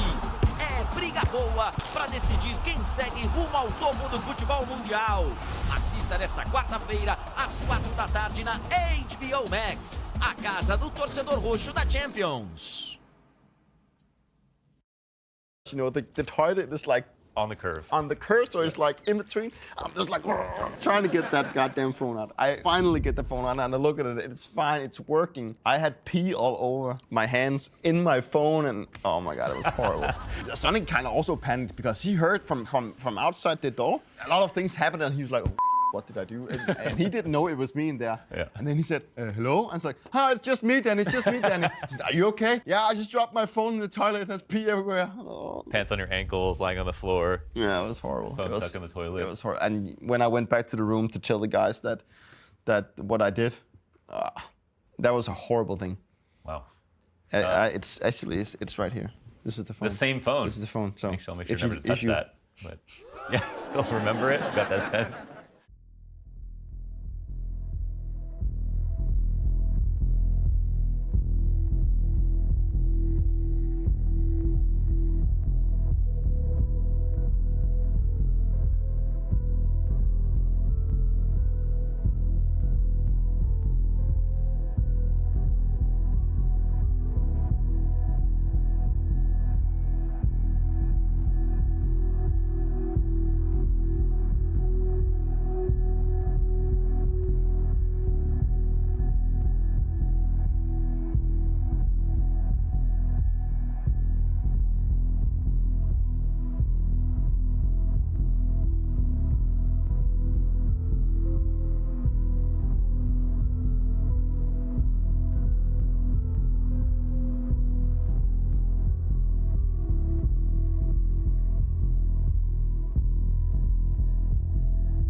And so Furia find their hands full versus G2 on Inferno. A CT side that just couldn't really get it going. It feels like G2 were the ones who've jumped into the server, ready to shake off what was a rough day and get right back into the dominant form we saw, of course, throughout Challengers. Yeah, maybe I was being a little harsh on them about that side just because it was looking so good for G2. I think there were definitely a couple things, philosophy-wise, that could have been different. It's just, unfortunately, the fact that G2 are just, that's all these teams.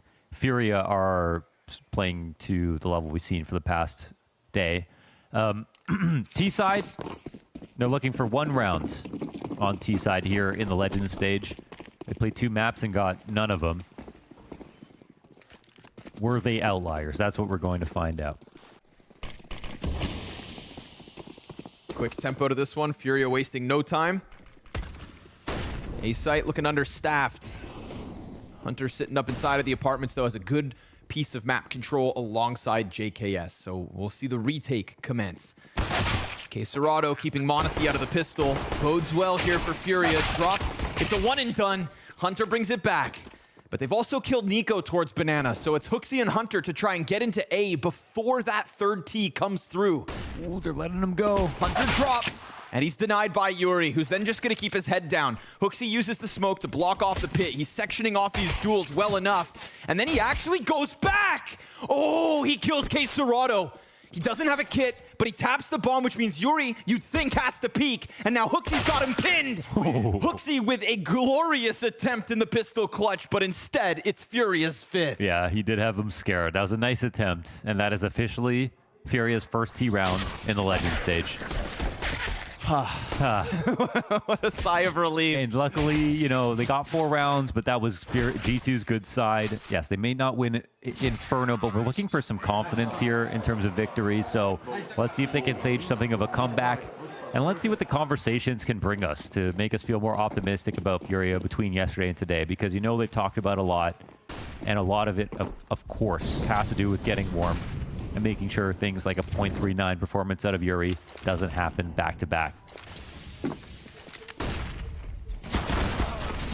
Hooksy, I respect your ambition.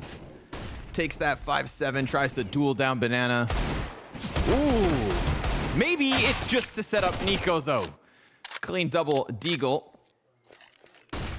Makes up for the little bit of slack of Hooksy going down with nothing. At the end of the day, Hooksy is the sacrificial soldier. This one's really uncomfortable. Half wall's a good spot to be for the single CT here. Couldn't really ask for better A setup positions as well. Now, better guns coming into this with some utility here for Furia.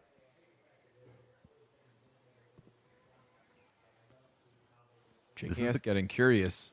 Yeah, this is the kind of round where you just... Oh my god, no, you can't lose that. You cannot lose that duel. And Hunter gets away. Just like first half. That's Nico getting 2 kills with a deagle and an MP9. That in opens a up compromised JKS. spot looking for a flank, yeah. He starts making his move. m0NESY starts to peel off A site. And that's it. m0NESY can start to run it. They know that nobody's here. 25 seconds, and Furia still taking a slower approach. Hunter is going to buy molly, as no much nade. time as possible. Just sat back, tucked and waiting. A smoke for the cross. That banana flank's coming real quick, and Furia cannot afford to drop the ball 2 halves in a row. Hunter extends, and Yuri, while blinded, will kill him. There's the banana peak. Another duel lost, but it's the kid prodigy of m0NESY with a deagle inspired by Nico. Oh, he catches, drop back turned. And now he's going to come at this from a different angle. Yuri still leaning back, but keeping eyes on Coffin. He is stuck on that side of orange. Now time plays against m0NESY. The peak comes out, and that crosshair so close, but Yuri's going to close it. Furia by the skin of their teeth. They had a really good read on the setup. I mean, as soon as you know someone's coffins, you think that the second player is going to play quad because they can cover you really well and watch CT spawn. And then Yuri actually smartly moves to second oranges and plays actively to not give m0NESY any advantage. Nice attempt here in the 1v2. Nice attempt from G2 overall, but for Furia, they're just going to be happy to live to see a round victory.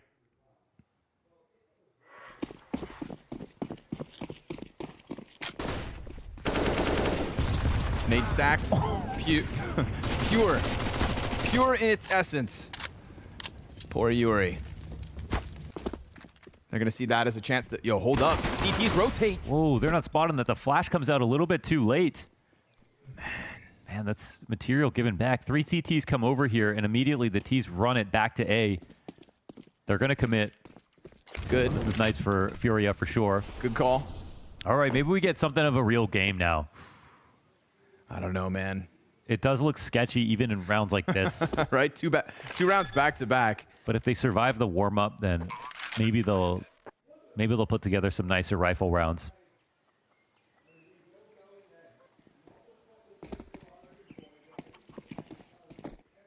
CT's looking for a gun they can't grab.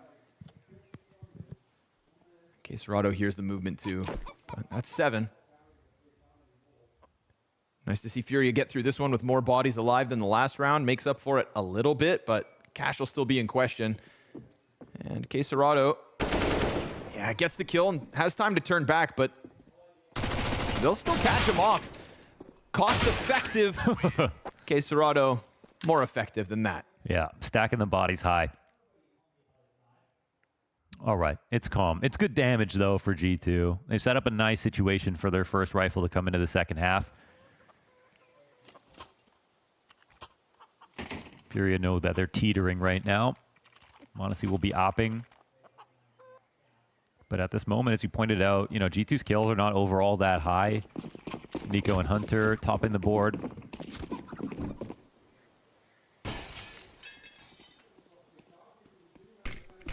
This map might be an opportunity for Furia to stun. See if they can capitalize on it.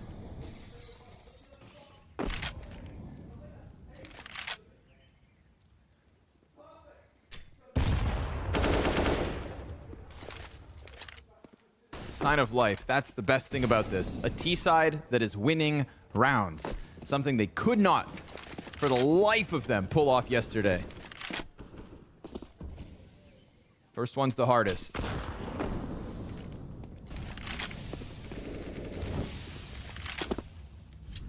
Feeling out top middle and also towards Banana. Nade comes out of the defense. Well timed. It's going to put these M4s in a lovely position.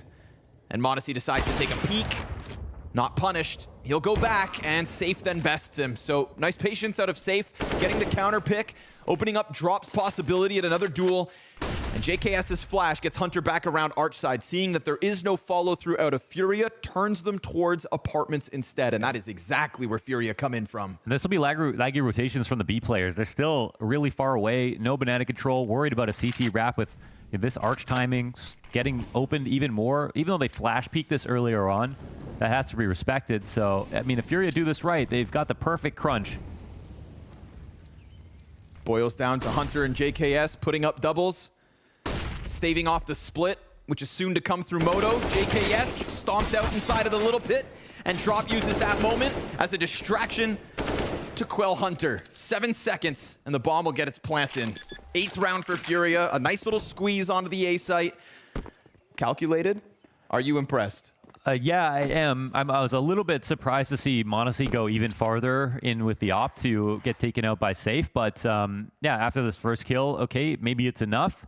I think I was surprised to glance over at the other side of the map and see the B players haven't moved, haven't taken map control, and like haven't fanned out even to worry about a CT split. Like no one even grabbing the relay, the baton and the relay to check on Speedway to come back into play retake. So the 2-2 sites didn't look very convincing. For me, it looked like a lot of the Furia rounds where if G2 or Furia in this situation went back to B, they would have had just as good odds to come in and kill the 2 players that were over there. So missing a bit of the proactivity that you'd think you'd want to see. And in general, I think we're going to see G2 be a lot more active. So, well, yeah, at least it is a good split. It's a good split with time to spare, with every piece in place, and they put as much pressure as they can on the guys that are there. And they're probably worried that someone else is going to try to rotate in, but that isn't what's happening. So G2, maybe they're still treading water here. We're going to have the 2 rifles that were over on B alongside 3 pistols.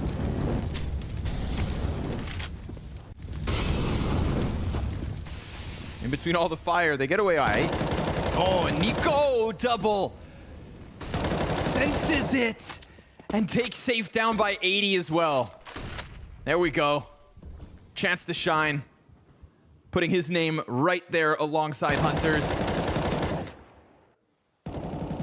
When all of a sudden there's no action towards that B site, Nico has nothing to offer. This round, Furia try to take it there. They bite the bullet. Drop the only one left on full health, looking for contact and a way to crack open A, but look at the numbers here for G2. That one rifle just kicks it all off. And Drop looks to bring it back. Hooksy's A1S gets stuffed by Safe, who now wants to take it over towards the balcony. Hunter gets the pistol close. Him and JKS looking to tether nicely. And the pressure's applied. The kill is found, and another one up in the corner. Hunter waits. Safe jumps through with bomb. And that just throws this down into the dirt. Yuri needs to recover. And Nico wastes no time. Hunter connects with the CZ. Majority pistols, and yet still G2's 12. Damn, they keep getting close with all these rifles, and then, or sorry, with all these pistol rounds. The rifle round actually looks really good for Furia, and then as soon as it's a half buy once again, here it is, Nico, star of the show, with the spray transfer in through the smoke, the good rotations over towards A. Safe sort of gives this up by jumping through, but you'd say, honestly, G2 won the rounds by picking A as the stack point before the attack even came in. They had a lot of ways to win that round. They just happened to find that one. And Fury at this point have already burned through all their timeouts. We've got a very animated Guri behind them, trying to help them figure things out. And of course, with a bad day yesterday from Furia, you know, people are not getting too excited yet. I think once you get a map victory here in the Legend stage, you can at least start to have a little bit more fun with it. Sadly enough, that mood, that enthusiasm, that positivity is probably what's going to help you get there in the first place. But these are humans, not robots, right? And ultimately, you can't just turn on those emotions whenever you please. Most of them. The jury's still out on Zywoo. Yeah. But yeah, he is always happy. I'm pretty sure that QUESÉR just missed the Molotov and then also the frag grenade. I saw 2 T-side trajectories bounce back at him. So that's not ideal. Not at all. And this was the CT side activity I wanted to see from Furia in the first half.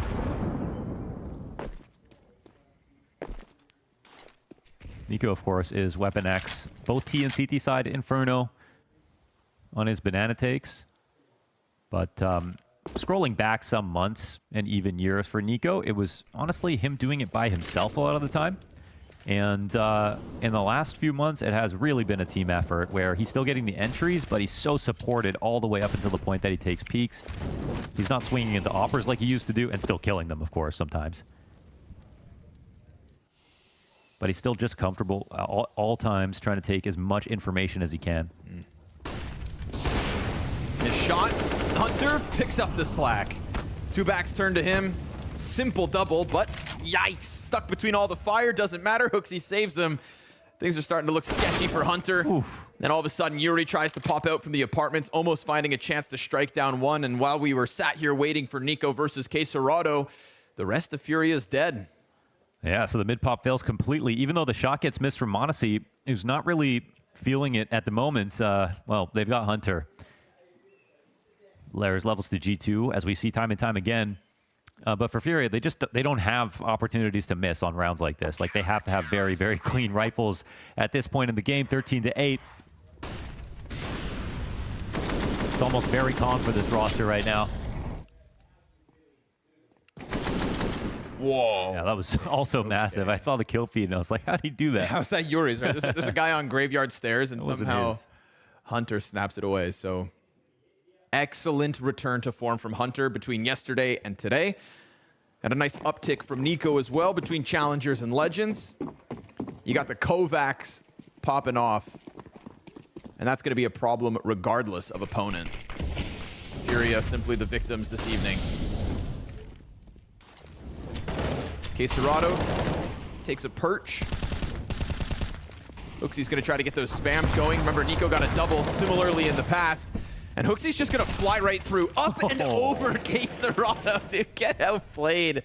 Yeah, they're just exterminating. Get smoked. AWP of Monacy is going to peek back. Second shot is quick, and the tethering from Hunter is perfection.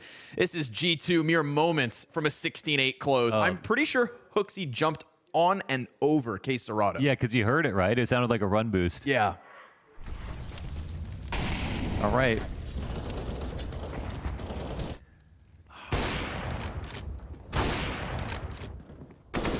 You know, maybe you could forecast the Inferno win. Saw a couple of good things here out of Furia, but in reality, it's just 4 rounds so far on T side. It's 4 rounds on CT, 4 rounds on T. It's nothing really to talk about just yet. We'll have to do a bit more. Tech 9 up for QUESÉR. Last guy you want to have that when your team's full buying. Hunter from above. Get taken out, no problem here from Art. And that's a gun that they can go and try to recover inside of halls. Very hard to protect the window room later into the round. So that might be an idea before they go into an execution. But in the interim, Monacy, he's been so good on Boiler side these past couple of rounds. 3 peaks coming in again, but he gets flashed off his position. Ooh, something different. Yeah, but the fast move here from the CT rotation gets into an interesting spot for Nico. He could get a ton out of this. Oh, I love this. They're coming right at him. Quick little snap. No double kill, but still enough to stun Furia in the CT spawn. Yuri's working with subpar HP. Monacy's gonna get it. Nice quick scope. But I think now he knows, since he just walked Arch, didn't see anybody. They're not continuing forward with the split. However, there's someone inside of Halls. There's no attention being drawn, though. Art needs to make something happen. And he'll start to shoot, so this will drag Monacy back. Eyes now on Hooksy. Yeah. Hooksy peeks it to Banana. Confirms that one's moving up. Saw the bomb with it. AWP out of Monacy is very quickly coming to help him out. And then there's a flank on flank in middle. So as soon as that underground player pops up, it's done. G2 win their 15th. 7 map points to close out Inferno. Man, they were trying to create a chaotic situation, but it wasn't really that confusing for G2, especially with Nico's fast rotation. Yes, getting to the outside of Library. You can't expect him to be there. It was such a smart place for him to stay. And then Monacy did the rest, making sure to re-clear Arch, rotating back to B as soon as he realized that Arch's fake was just a bluff. And, well, I think this CT side's just been very composed from G2, even in those small moments of uncertainty. Nobody's getting flustered.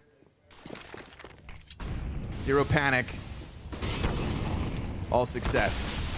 Nico decides he's going for it. In case Serato's Mac 10 kills him. Hunter's got the trade frag though. Blood meets blood. At a smoke in front of drop, he's the third. Hunter has gone above and beyond. A total 180 from the best of ones to this first of best of 3. The run to playoffs. Painted by Hunter's opponents' bodies. Made that 3K look so smooth. And poor Yuri, who for what it's worth has also turned around what were horrible performances yesterday. It's just not enough from the team of Furia. Outclassed in the first half. 4 rounds on the defense meant this second one was really never destined for much. They pick up pistol, they convert it, and that 4-0 T-side start was then met by an abrupt halt from G2's defense. They're looking to end this one on fire. 5 straight to close it. Bomb plants not even a part of this G2 CT side once they start picking up rounds. This is a G2 who so far in Paris have simply had 2 bad best of ones. And one of them versus Vitality, a 3-0 Legend stage team, now that we see them finish off that run today.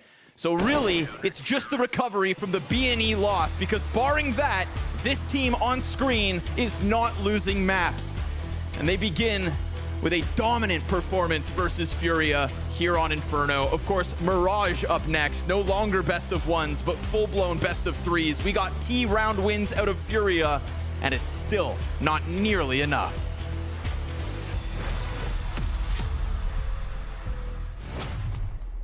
And round 5, what do we get now? Okay, so we got Elise, we're going Elise again. I'll just try Carrigan, because I think Carrigan is gonna give me a lot of hints. GKS, Justin Savage, Justin Kill Savage. He's older than 24. AK-47, more than 5 majors. And it seems like he is not European. It could be Nitro, but at the same time, I think he's been... I'm going to try Nitro. So that's exactly the same result. Not so familiar with all the NA players, so it's maybe a bit tougher on me, this one. Okay, let's try Nico. Team is not Liquid, so no one from Liquid could be it. Maybe Rush? We can try for Rush. Twist is Canadian, so not that guy. Naf. But then again, it could be Naf, but at the same time, but maybe Canadian. I'm gonna try Naf. Hooksy. Wait, it's not Europe. Electronic. More than 8 majors, and it's not even close to the Russia or Europe. Rush is not it, but I have the age, range pretty clear now. American teams, it's Liquid. Liquid? Only Liquid. It's not OC. Stop thinking Liquid. I'm only thinking Liquid. Who else is playing in North America? And he's played a lot of majors, it seems like, so it seems to be like an obvious name, to be honest. Stewie 2K. He's from America. He's retired already. And he's younger than 27. Imagine. Maybe he's playing Valorant. Which was the roster that Cloud9 won the Boston major? It was Stewie, Automatic, Rush, Skadoodle maybe? No, it's because the weapon is AK, so that wouldn't fit. Could it be Tarek? Let's try Tarek. Let's go. Why was that one? That one was really hard. Yes, it's Tarek.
I think there are two types of people. There could be people who win a major and say, that's it, I did what I came here to do. There are some other people who will always fight to win 2 and 3 and want to have the legacy of having been the best to have ever done it.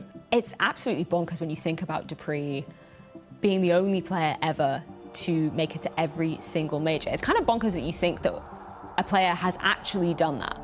But I kind of can't think of any person that would be more equipped to make that achievement possible. I've won 4 majors. My first one was in Atlanta. It was always a dream for me to win a major, and it was the goal of my career to win 1 major. And Astralis, they win the first major championship. Winning the first one was very, very unique. I felt like I was among players that had achieved something special within the game that a lot of people don't get to do. Winning a major is definitely an important part for every player in his career, and obviously I haven't managed to do that yet. The pressure is rising. If CSGO ends and he does not get his major trophy, that will be a sad moment for his career. If I won the major, it's gonna be unbelievable, because that's the goal of any player of this game. It's winning a major. I want to be there. I want to play in front of the crowd. I want to be like Olseo. I want to be like all of myself. I want to shine like them. Lifting the major trophy is would mean so much to me. It's been the only thing that I haven't been able to do in my career. Immediately the first players and team that I thought of was the Cloud9 team that won the Boston major. Cloud9, the E-League major champions. They've done something that I haven't been able to do yet. You don't know what it feels like until you have one. There's a different kind of pressure when you play a major. Our journey in Rio Major, we got all the way to the final and sadly we lost. I will never forget that feeling. It still hurts when you look back. You need to believe that you can go all the way. If I would be able to call myself a major winner one day, I would be very, very happy. The most iconic one for myself on a personal level is the one that we won in Poland, in Katowice, which was the major, and that was the event where I had just lost my father, so I wanted to go and make him proud. The loss of his father, no doubt he'll be smiling down on him now because he has broken all the records along with his team. He started off as a kid, he's now a dad. It's insane the amount of his life that he's dedicated to this game. Nico. It's Nico. Nico, I think, is the first person that comes to my mind of players that, you'd think would have a major by now because of how good he's been playing for many years. He's been one of the prodigies of this game ever since the beginning. This is somebody who, back in his mouse sports days, was surrounded by teammates that just couldn't compete to his level. He was never going to win despite his star-studded performances. He was always being the best rifle, I think, in the game. I mean, definitely I want to build my legacy, which I haven't managed to do so far. It's a long way ahead, and it's something that I have to keep working on, and I still have a couple of years left in my career to achieve what I want to achieve.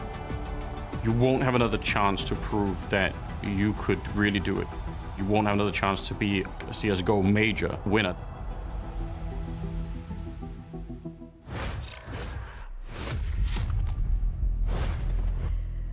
I think we've just seen how important it is for Nico to stay in the competition. He is currently fighting for his life alongside his team G2. They need to beat Furia or they are going home here at the Blast TV Paris Major.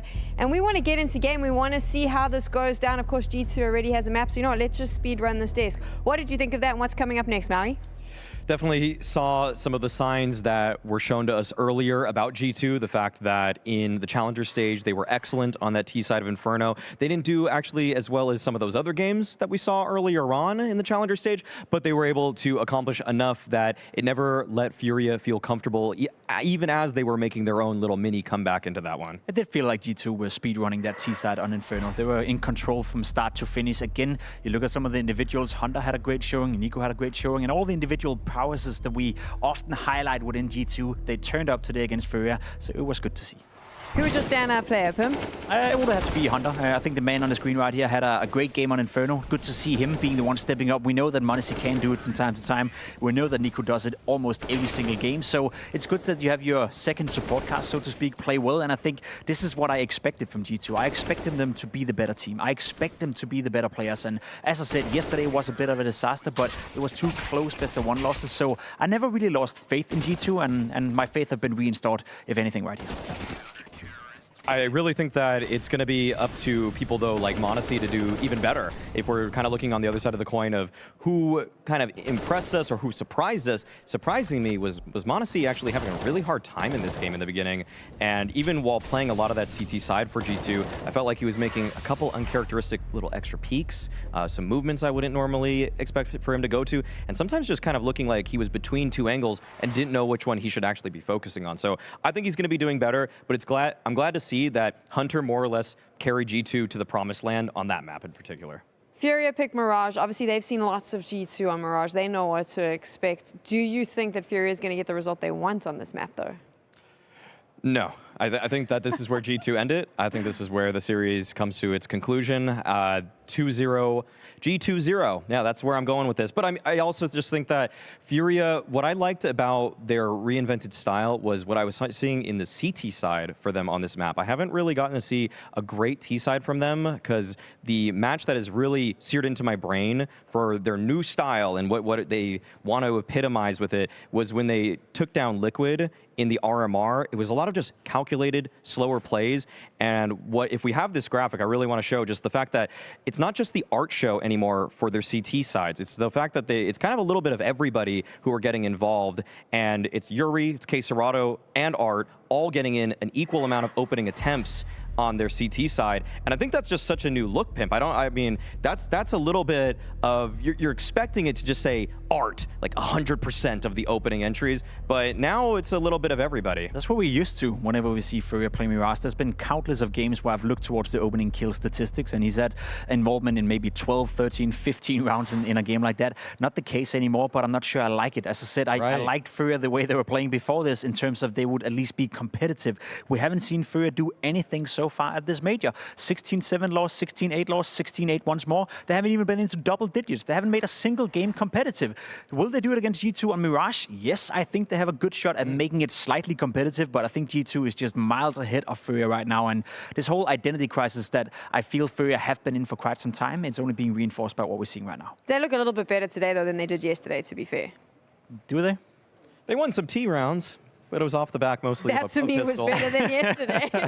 Yeah, I mean, they set the bar incredible low. So they won four T rounds out of 26 possible so far this tournament. And I think we had that conversation before. You said Nico perhaps were, missing that link, and he could be labeled as a major choker. Not sure if I buy into it, but Art as an in-game leader for Furia lately, it just hasn't been looking good, So I want to see something coming out from Art. I want to see something coming out for Furia, and I hope they revert back to their old style, because at least that was competitive, despite us sometimes hating on the fact that they were just running around like chickens. We have one map in the bag for G2. Can Furia pull it back? And even the series, we're going to find out right after this.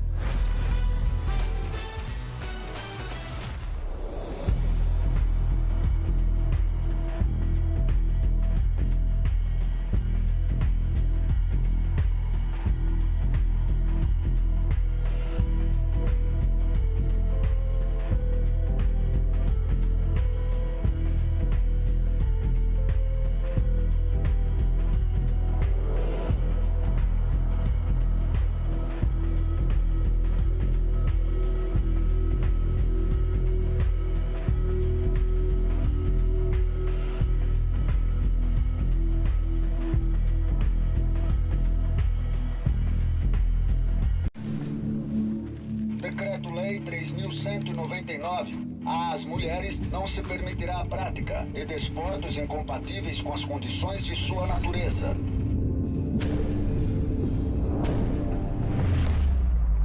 Quando o futebol feminino ainda nem era uma opção, elas escolheram jogar. Escolha jogar junto com elas. Visa, apoiando mulheres no esporte há mais de 20 anos.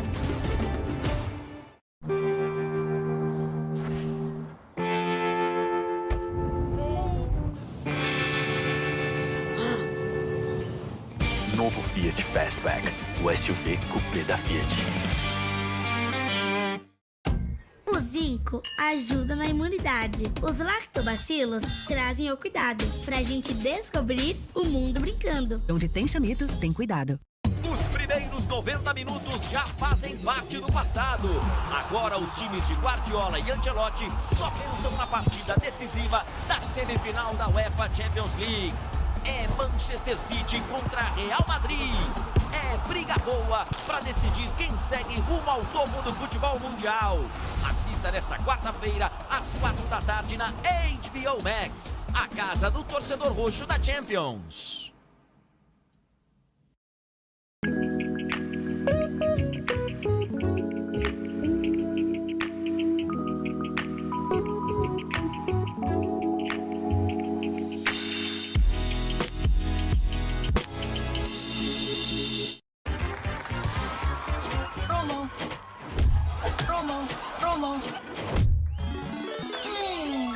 With Fizz, everybody wins. No need to chase a promo. Everyone gets the same fair price.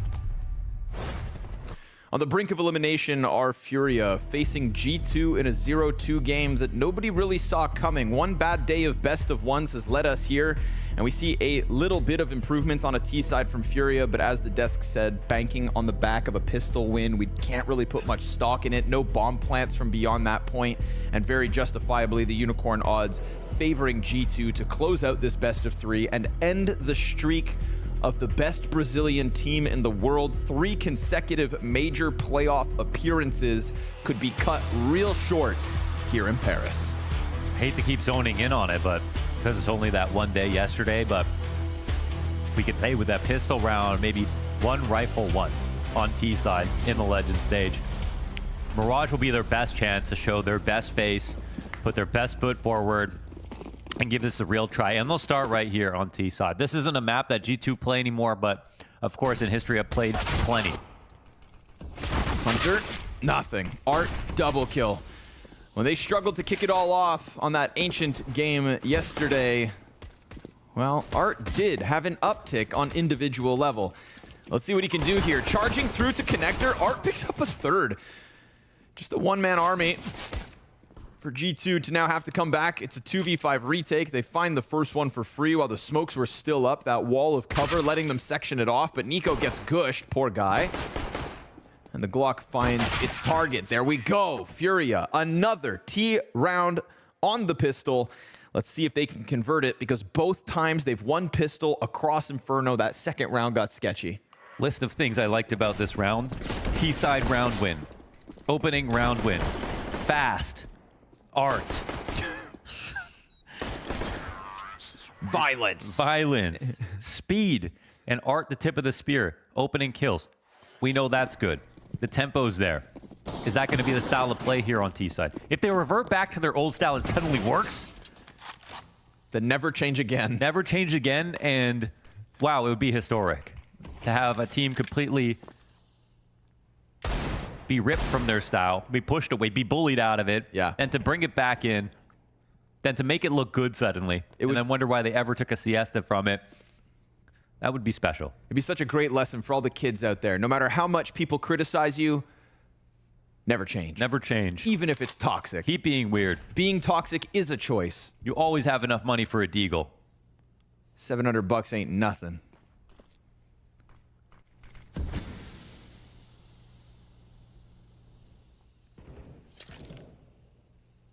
Says Nico. Sat up perched in the ladder room with movement towards the bottom mid. He's hoping that Yuri takes this duel, but Yuri with the better hardware comes out on top of it. So connector control, middle control, all going well for Furia. Again, first map, they win pistol, lose second. Second half, win pistol, almost drop it a second time. And things were going well. Steady shot there from Monacy. Could still go south as Hooksy presses his Desert Eagle into the smoke. It's the double T setup on the other side. Third one's coming over. And then you've got Hunter down beneath with the CZ and a flash as well. If he wants to help out Hooksy, we'll see what happens. But Monacy's also starting to throw himself into it. The CTs are in the right position, and time is not on Furia's side. Hunter able to get the blind side. Monacy with the scout shot. They kill Hooksy point blank. We've got 8 seconds. More dinks come out. The scout takes its target, and they have fumbled it again. Oh, not like this, man. Not like this. There's one moment here. Just one thing I could change about this round. It's Yuri. He doesn't transition from connector after his teammate dies on Cat to try to get into the window or to try to hear Monacy on the rotating into B. And that's just it's just really tough to watch. It's really tough to watch this happen. Some great shots coming in. G2 will be super excited. Everyone's just so desperate for their wins right now, and unfortunately, someone's got to come out on the loss side. It feels like it's only going to get uglier from Furia, and you know they'll invest again, but this time it's the one, you know, rifle save from Yuri, of course, behind it. That one ripped from their clasp.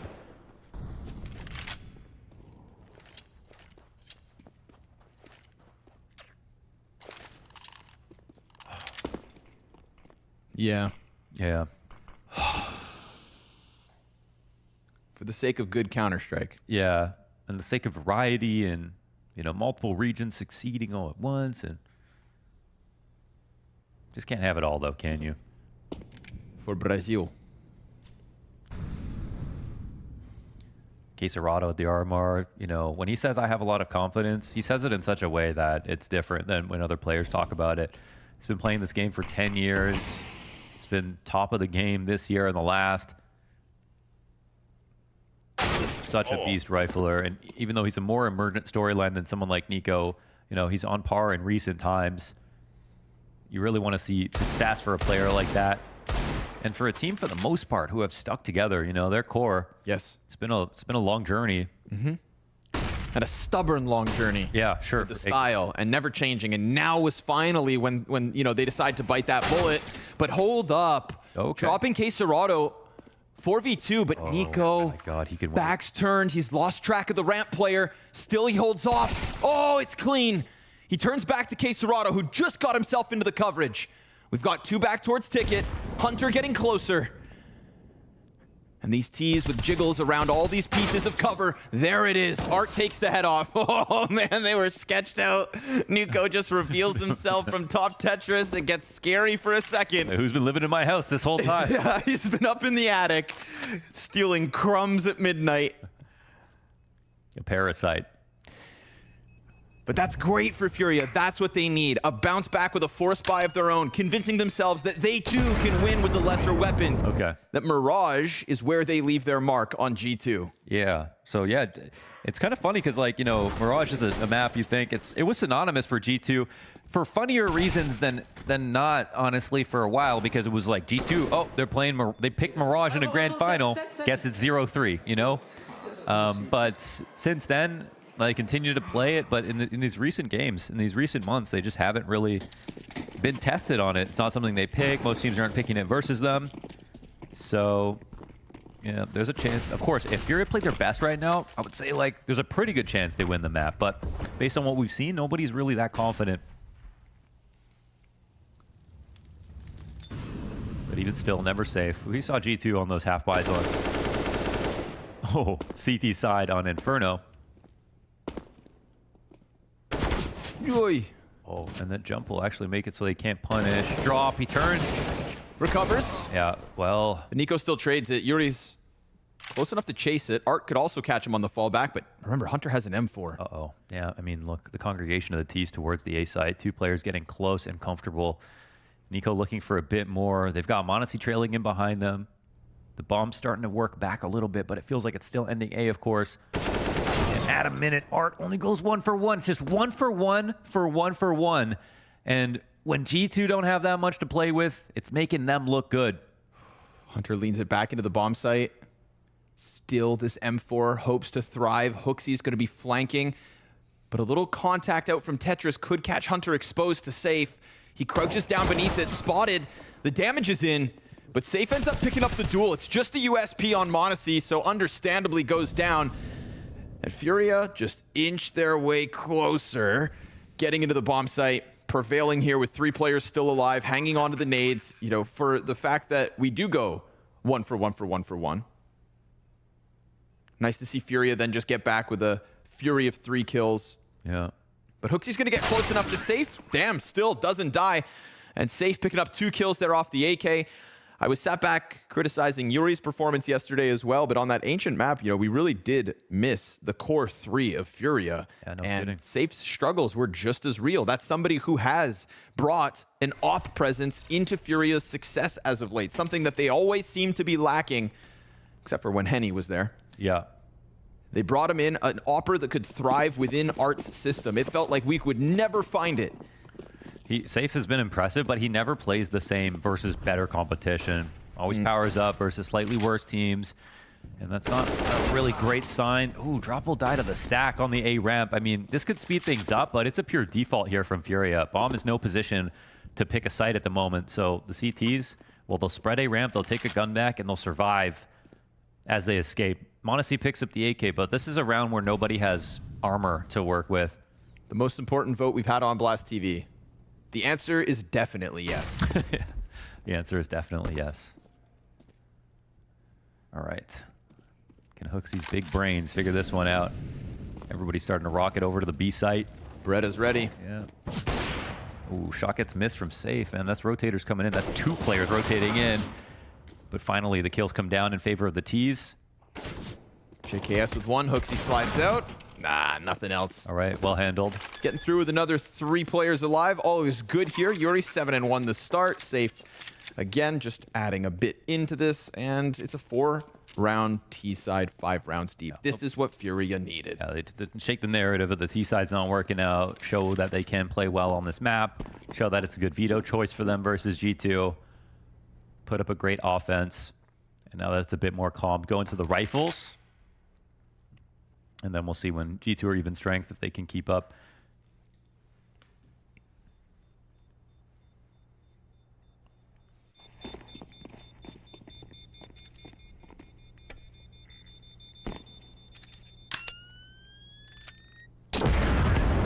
It's just so hard to figure out what's going on these days.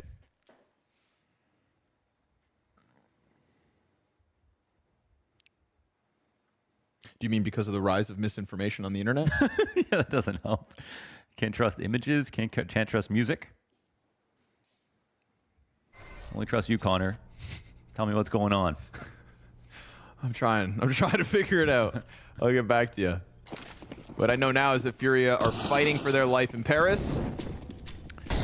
Furia come in, earning the only legend spot from the Americas region. And yet it is Team Liquid that are closer to playoffs than them. For now. Buy back up from the G2 camp, up on Monacy. A little bit quiet on Inferno, but not the end of days for G2. Still a very convincing victory over there. See if he can give us what he did in the Challenger stage. Highest rated player coming out of Challengers. Seemed untouchable. Seemed incomparable to anybody else until Zywoo showed up. So right here, Furia start off with a window smoke. It gets countered by the Molly and info for the CT, so they don't overextend on the ramp. Oh, flash isn't good. Goes right by Monacy. Comes out getting for the frag. Poor drop gets sacrificed with no trade back. The mid smoke draws him back. Does Art speed up? Oh, he does. Nicely done, but still a player now beneath him. Yeah, favoring the CTs just slightly. A ramp control as well with the bomb in front of it. Nico will turn to the other side of connector, duplicating his presence and finding another kill. Nicely done. Dominating connector. Nico and connector. We talk about his 10-year career. Well, that's been his bread and butter, but man advantage is JKS can just slink back into the cover of Underbalk. Teammate with him, and Hooksy not far away. So the stairs player looking for contact won't find it. It's a drop into Sandwich. The picture being pieced together by the Aussie, and the damage comes through. Such little amounts of health left on these Ts. Hunter and Hooksy clean it up, and that's G2's second CT round win. Yeah, pretty solid overall. I mean, it's a very simple round from their perspective. Again, countering the mid-window smoke. No actual mid-control being taken, and then not making a mistake here as well. And I guess, does m0NESY start anti versus that ramp play? That might have been something that netted him a kill. So a good counter to the tactic there. We do have a standard round coming out of Furia. That is picked apart 1 kill at a time. And it'll be G2's first timeout, which gives Furia a chance to think as well. And I think as much as Furia want to change their style, it wouldn't be weird. They could still call it a new style if they still had some of their old stuff coming in once in a while, right? I mean, even when you think about the most optimized and best teams and tournament winners like FaZe or G2, they have different tempos. These aren't slow-paced teams overall. I mean, in general, that's not the dominant way of playing CS in the first place. So it's not like Furia have to strip their identity completely. Certainly no one would be mad at them for doing that. All right, this is fast. Safes straight down beneath mid window. Yuri, did he? Oh, what is that? I think it's just a spam into the window smoke. All right. Well, gets away with a 5v4. Critical one early. I don't know if Hunter one-weighted after the mollied. Maybe that's what happened. Could make sense, but the cat peek, yeah, that's just a sitting victim. That's a huge angle to take because they have deep. Yeah, because they have deep B control. Then the mid play, well, that just instantly starts to slide back the favor of G2. Recovered from the 4v5 to the 4v2. And Art goes, see, this is why we changed. This is why we changed everything. But what can he recover with the op? He's gonna get the back. Nope. m0NESY. Oh! The vent. The vent. That's so unfortunate. He survives on 1 HP because of vent. Add it to the list of things to change on Source 2, I tell ya. Nico's gonna find him. Bomb thrown down now. That could have been a kill, but it isn't. It's 4 up for G2. An opening frag means nothing as G2 reclaim every portion of the map. Op in apartments to catch the cat peek, the most minimal cat peek, but as we said, afforded by that deep apartments control. Yeah, we'd have to consider the fact that m0NESY's shot looks easy because he's so deep, right? But if they don't have deep B control, he can't actually stand there at all. So they granted that by taking control of that part of the map. And Furia haven't really tested B apps in the default. And right here, you see how deep it is in the window. You can't stand there otherwise. So Yuri thinks he's shouldering bench, right? But he's full swinging to m0NESY's perspective. And even if Art gets this kill, it looks like the player below window is probably going to trade him out. There's not many odds for Furia in that portion of the round. So, well, just like that, stripped of all their money, back to pistols, and running up A ramp. Just gonna try to crank the dial. Safe cut off from the rest of the pack, though. What I also like about that last round, we keep continuing to talk about m0NESY's ability to hold that angle because of apps control. That was Hooksy doing it on his own. That was Hooksy who took the risk of running up there.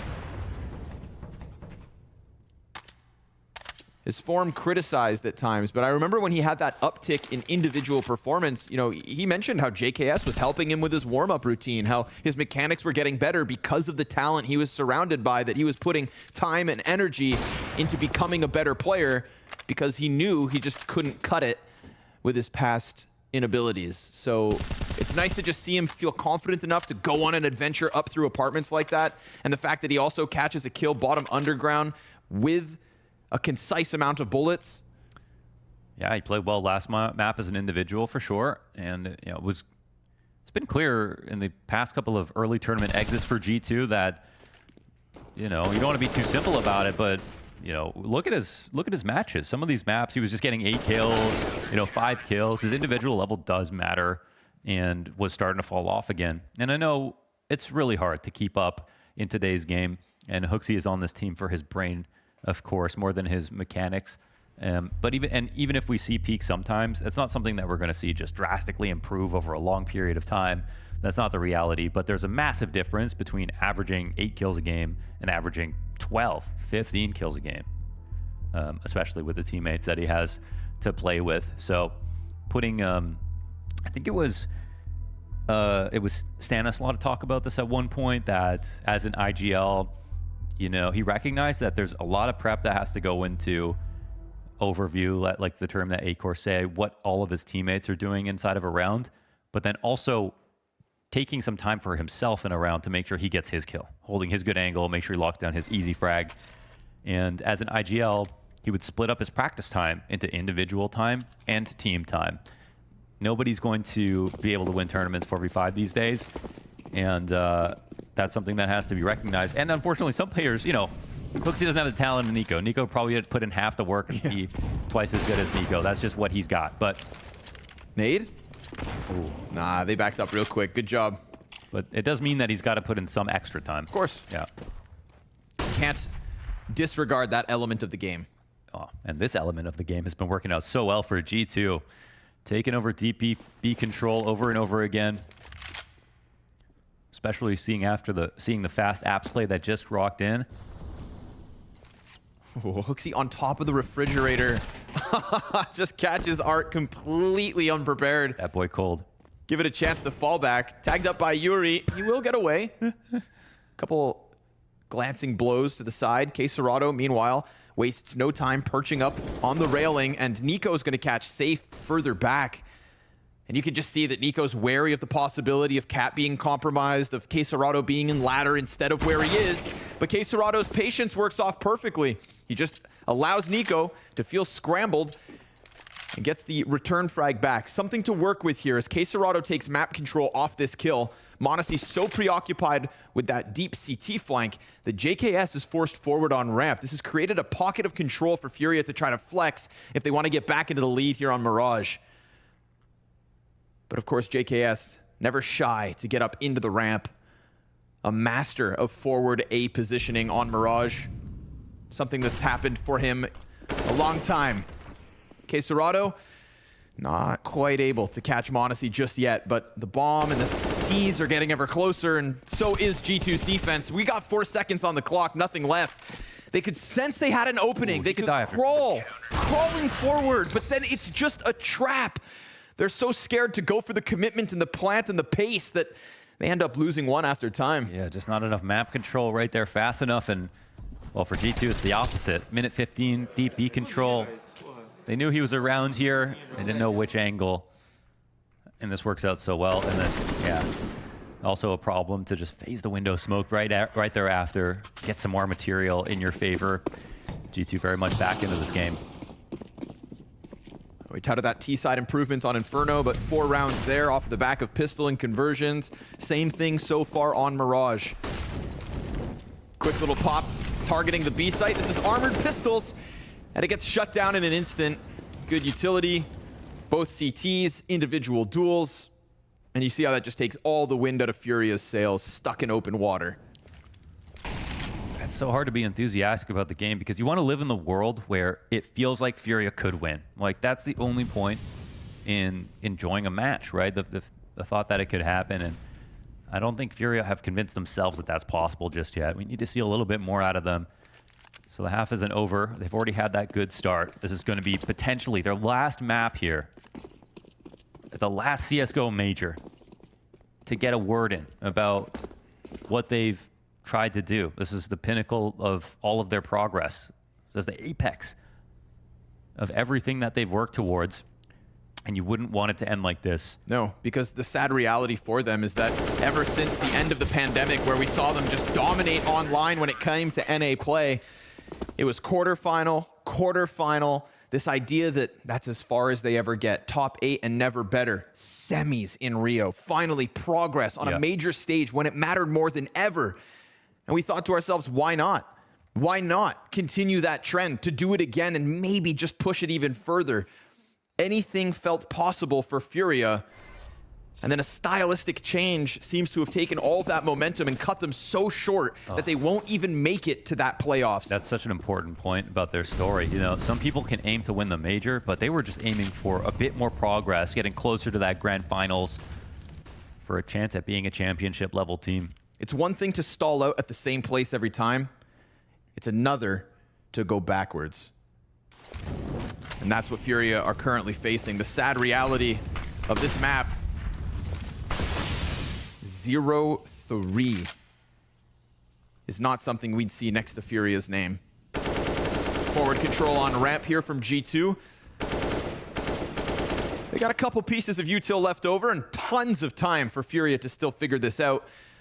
But again, the comfort over towards the B site looks good. Taking a player off in the front like that is fantastic. But here comes Nico. Flash is great, and he pins Yuri to the wall. Drop doesn't want to re-aggress. Fear in the hearts of Furia as they fall back away from that ramp. The superstar turns them away. Oh, that's such a fantastic moment where the flash is called for Nico immediately. And when Nico sees the flash coming out from the T side, he knows this is the best opportunity to push because the Ts are not going to be playing anti-flash. He knows he can actually trust that one coming in from CT spawn. It's been a popular angle here at the major. That it has. On top of the cap bricks from Hunter. Hawks here to help. Also up front, great flick backwards. Tethered perfectly yet again from Hunter. Multi-kill made easy by the headshots. Sitting on top of the bricks. Now Drop does have bomb. There's a clutch possibility. Half health versus 3. Hunter's not missing. Man. Just headshots after headshots from middle towards the B site. Hunter, the immovable object of this series so far. Yeah, he's been the MVP of the series so far, absolutely. Yeah, as an individual, so sharp.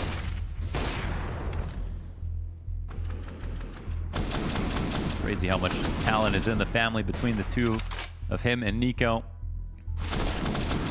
Hunter continues to be sharp. I think a top 15 player for the last 3 years. Got his chance to play on G2, which was his dream. I think even, you know, I think if he had to pick one, it kind of felt like, based on the way he talked about it, he was more interested in playing with Nico than he was winning a major with someone else. Yep. Now trying to assist his cousin in that dream. Doing one hell of a job. I really like the Swiss Army knife style players. The Stowns, the Hunters. Good on different tempos. To do what we have to when we need to. Yeah. Full package type deal. Very versatile. Mac 10s and pistols to pick up the tempo, but met by Nico yet again. Him and JKS just laying down lead. And every single player that emerges from that ramp gets slaughtered on the approach. No chance, no opening, no hope. Furia completely battered. That's a full B take that came in a few rounds ago on the eco. Full A play, no plant down. We're a couple of rounds away from Furia looking despondent. Full control here for G2 on the CT side.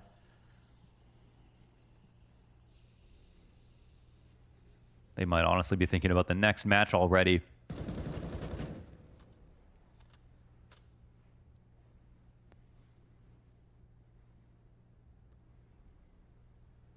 You know, even though there was never a point so far in this map or the last map or yesterday where Furia felt like they were in it, they could win it, they could bring it back. If they lose, even if it's a stomp, and you know, they're not going to be able to reconcile that defeat until it actually happens. And we are going to see some emotions at the end of this match. Because that's it. It's going to be the end of the major for Furia. They finally got Yuri back behind them. Valid point. Yeah. Oh God, that makes it so much worse. Yeah. Why'd you say that? Yeah.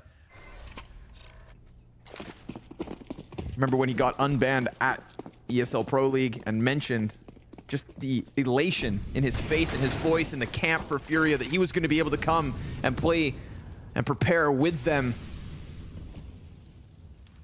And this is the stark reality he's met by, given that chance.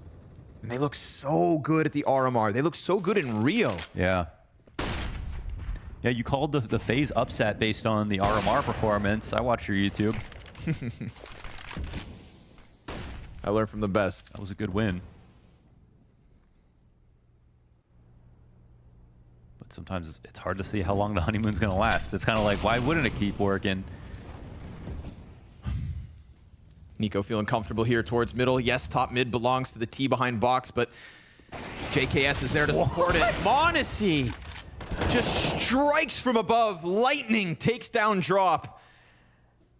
And in a heartbeat, all of Furia are slaughtered yet again. This is the G2 that we saw in the Challenger stage. This is not the G2 that showed up in the best of ones.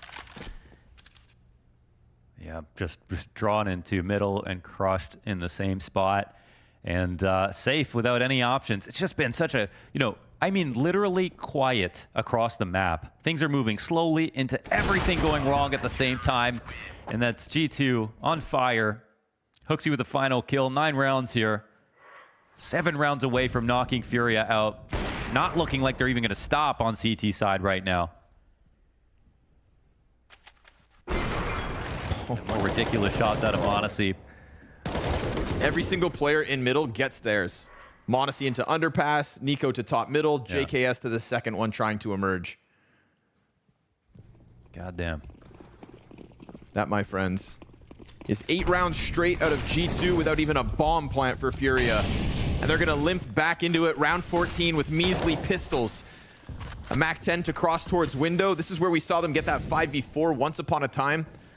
This same pace and tempo towards middle, but remember, G2 also clawed that back. Anything Furia has done is met by G2's answers. NiKo looking to be the end-all of this mid-play. They fall silent. And he knows they're close. He baits in the Art Peak, who just can't help himself to try and catch that kill point blank where the MAC-10 could have thrived. But now instead, 5v4, m0NESY content to stay perched, confident, as he should be. Yeah, they've got Palace covered. TopCon smoked in this position. Unlimited control of the map. NiKo to his left, JKS to his right. 2 opponents ahead of him in just a moment. And that cat player coming to help NiKo.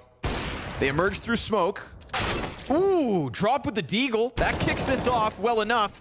And JKS with a quick reposition is going to continue to stuff Furia in this one. Yuri is trying his damnedest by besting the rifler in jungle. That's the only silver lining, and it means nothing in the end. It's 10 for G2, an unstoppable CT side, and an invisible Furia offense. And even though they oscillated in the first couple of rounds with the eco and eco back and Furia converting off of 3, those are the 4 rounds they got here on this T side. The 4 rounds they got on Inferno. The only rounds they got on T side across these 2 days. Almost literally a single rifle. Almost literally 1 rifle.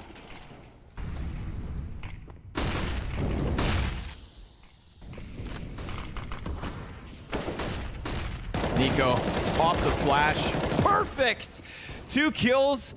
Helps out HooXi with the next one, and we just see this time and time again.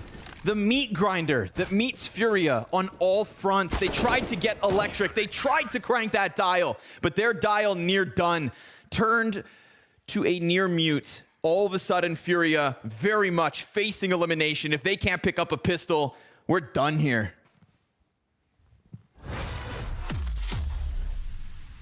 Leaving with the last major title. Everything can go wrong quickly. If we lose this game, everybody's going home. This is your one last chance. There's no question. This is the culmination of everything that we've been doing for the last 10 years. In the Arama, it's even more crazy. You need to get ready for everything. I wake up every morning to win. I work to win, and I live to win. It would mean everything to me. I'm fucking ready.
I did. I see nothing. I have up. They molly short. It has to be A. It has to be A. Flash, maybe I'll tap. Drops. Smoke jungle. One is close, drops. They're going up. You guys need to put pressure for I'm Justin. flanking Khan soon. Get one close. Justin, play late. Nothing slow. There's Nice. Play Justin. I'm flanking Khan. Sandwich, or? No, I default or something. Side. I think side around the smoke. Maybe close to firebox, Ilya. Nice. Damn, man. With an 11-4 half, G2 feeling cerebral in those moments. And that was just as they hunted down one player after time with a huge lead already in their back pocket. That's the type of energy, communication, and cleanliness that G2 are bringing to each of these moments, because this is a G2 who is looking to suddenly dispatch of the doubts made possible yesterday with those best-of-1 losses. You were convinced at home that G2 were going to playoffs, and now they have reconvinced you that you should forget about yesterday. Without a pistol round here for Furia, this could very quickly turn into a dia-day defeat. And with a flash on Queserado losing his teammate up into the apps, he better hope that Molly holds them back while the rotates come over. The problem for him is that already those rotates are being held by Hunter. He lets the first one go as Hooksy exits, then he activates, drop, and getting in towards market with another player unprepared. Hunter goes huge, Oh my God. and with Nico back behind him, it's 4 rounds to continuing their run in Paris. The double layer lurk there with the T-side entries on the hold while they're holding on to B apps, catching every rotator, reading every attack.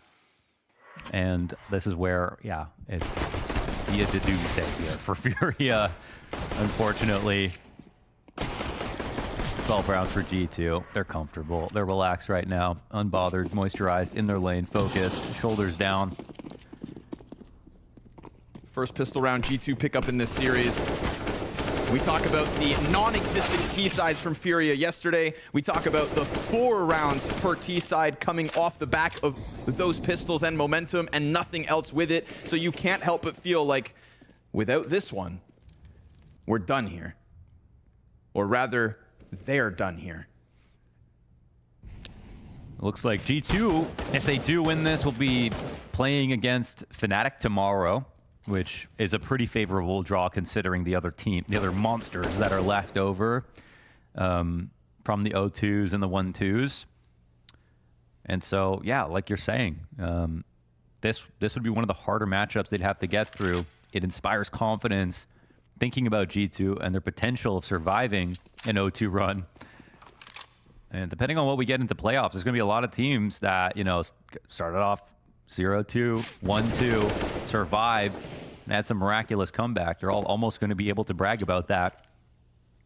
But it won't make it any less amazing. You know, the thought flashes before the rise. I'm sure if you ask Hooksy, someone is always brutally honest about these kinds of things. Like after they didn't qualify for Rio, he said he was depressed, watching TV in his hotel room for 3 days, not thinking about anything else except for the fact that they just couldn't make it. And you better believe that came through his head again, you know, in this situation, and wondering if he's let the team down, if there's anything that he could have done more as a leader. And he can put to bed all of those questions. And by defeating Furia, it's a very strong start on that path.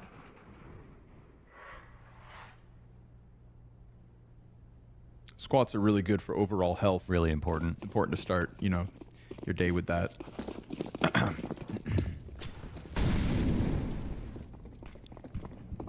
Weapons outside of the A site for G2. Let's see what the defense can do. Let's see if Furia have any fight left in them, or if they're just going to roll over and accept defeat after what has been one of the flattest starts from any team at the Legend stage. 9 tried their damnedest to make things close. G2 and FaZe had hard-fought battles. Of the 4 teams that go down into the 0-2 pool, Furia have been the least successful. Now or never. Now or never again. Last chance at a CSGO major. And JKS trades out Yuri to start to peel off this A-site defense. More damage done to Furia won't make this one easy. And there's nobody actually within this bomb site to even offer any stoppage. Art falls back, fades away like the hopes of Furia, leaving this one for G2. Their 14th queued up, add it to the tally. Yeah, saving is hardly even an option, but it's actually the only thing that they can do at this point. They would go for it if they were closer, but they got shoved out of the attack, lost their CT guy. There was a threat from G2 where they could have jumped over and taken over that control of it. 3v4 retake on the A side of Mirage.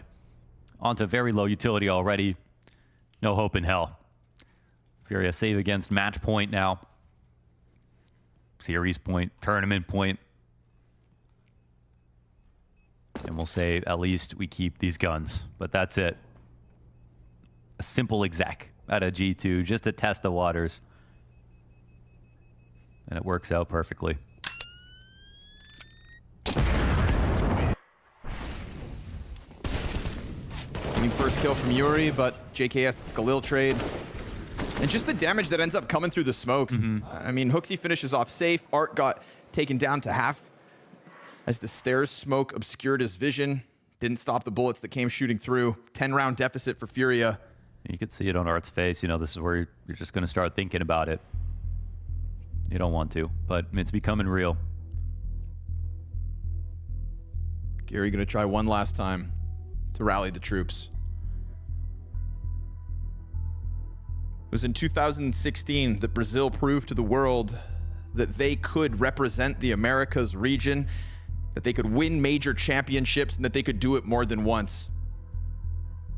The legends that did so convinced an entire nation that they too could take over the world of Counter-Strike, and Furia are a byproduct of that.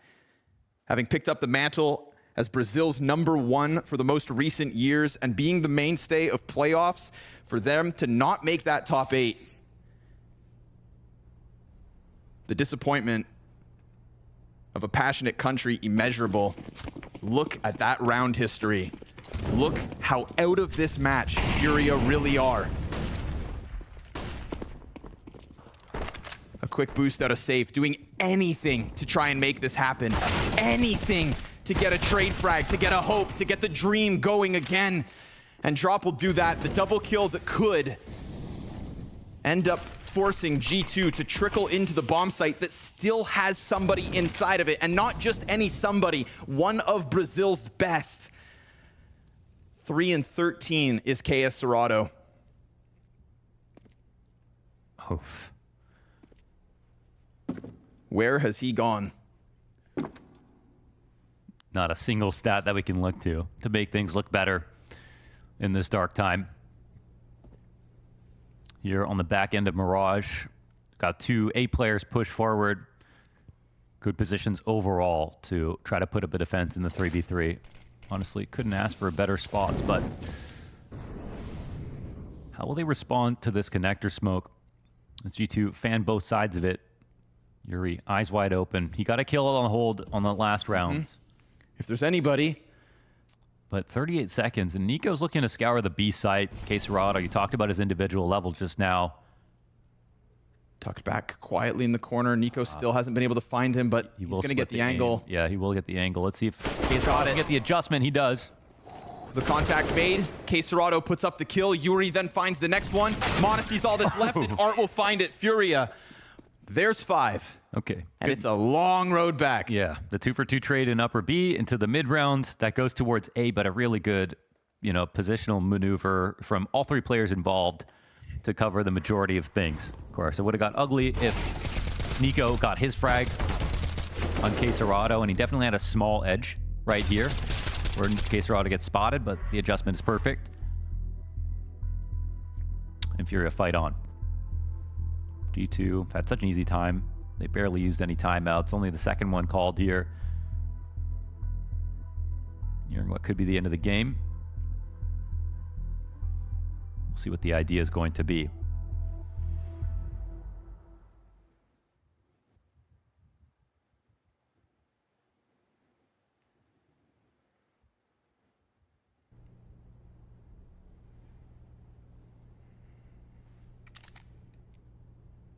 One foot in front of the next.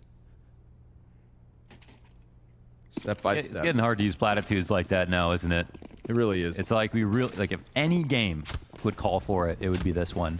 And yet it just feels almost so wrong because so flat, man. Just so flat. It's so flat. Hop shot out of safe though. An uptick.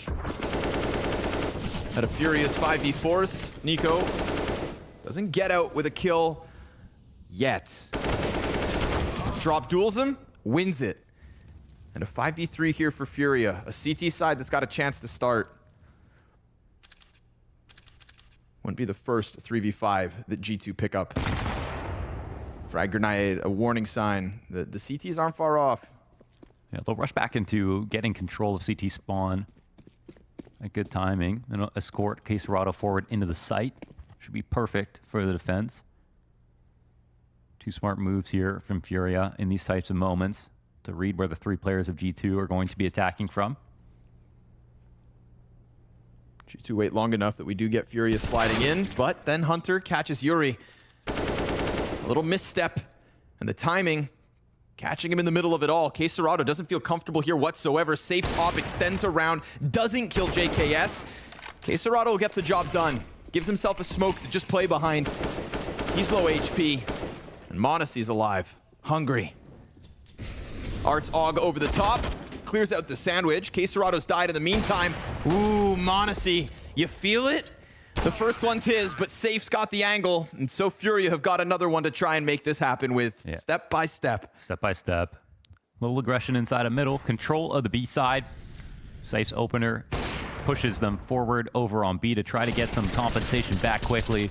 Drop deals with it. He is one of the weaker B anchors, you know, at the tier 1 level, especially when it comes to Mirage. There are some games definitely where his performances have struggled a little bit. Of course, we saw a peak from him at the Rio Major as an individual, which inspired some confidence in the youngest and newest Academy League call-up for Furia. But overall, still some work to do. And can certainly prove a lot today if he did something miraculous. But for now, I would definitely be game planning towards him if I was G2.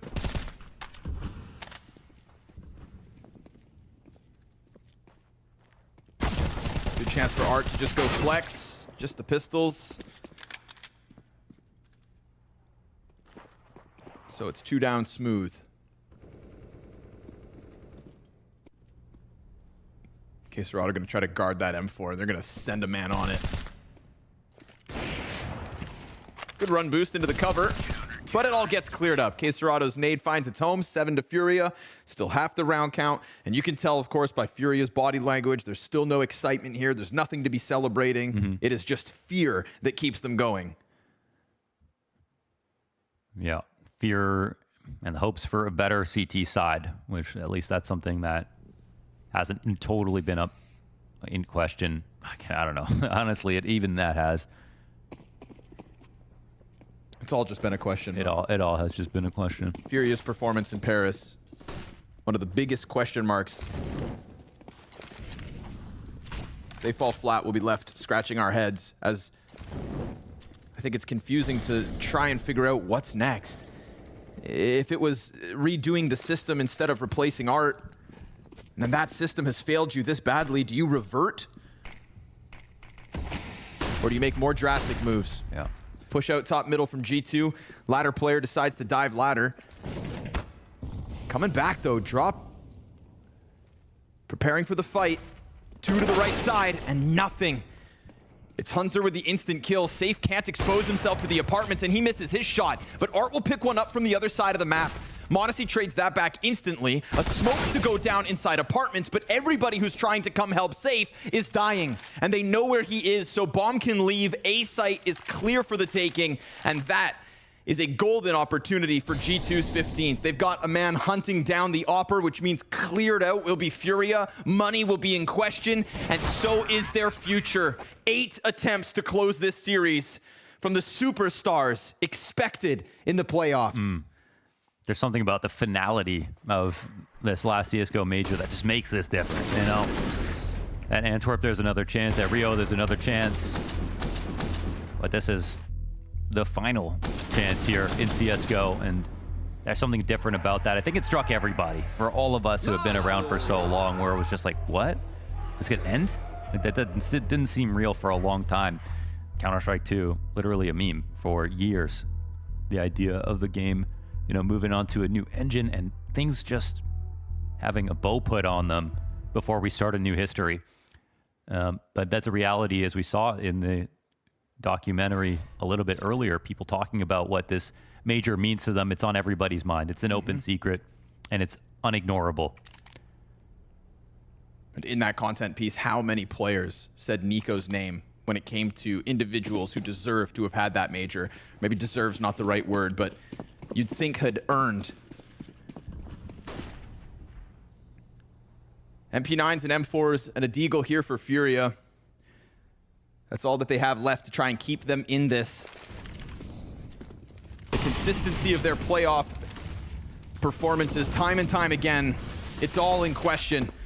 No guarantees, but at least another chance as Yuri catches the 5v4. Deagle out of QUESÉR goes down. The A site's starting to crumble. Safe predicted. And taking damage from Ticket. Oh, his spray is not quite on the mark, but his teammates are here already. Art posted on this angle. Dueling versus JKS. He looks to make the difference. And now, these last two Ts in Hunter and m0NESY with upticks in their performance scour the contact that Fury are here to offer. Hunter with the trade back, and m0NESY looking for that last frag, the last frag to keep G2 in this run. But there is no over celebration. There is no victory in this moment yet for G2 because their goals are set so far in the future, their hopes so much bigger than a simple best-of-3 win in the 0-2 pool, that as they go over to shake the heartbroken opponents, they will see themselves in their eyes. This road for G2 is not nearly done. In fact, this is still, to them, the bare minimum. And meanwhile, we say farewell to Furia. The consistency of their playoffs, gone. The hopes of Brazil, the only team here to represent one of Counter-Strike's most passionate nations, gone. Evaporating.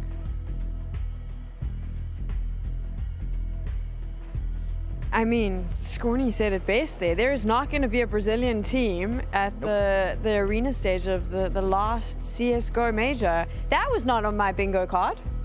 Not on my bingo card either. I think it's a tough one to swallow, obviously for Furia. It's a tough one to swallow for all Counter-Strike fans out there. I think Counter-Strike Global Offensive is a game that is supposed to be globally appreciated by everyone. Right now, we don't know whether or not Liquid is going to make it into the playoff, but there's a world where it's just going to be a European-dominated playoff, and I think that's a bit of a shame.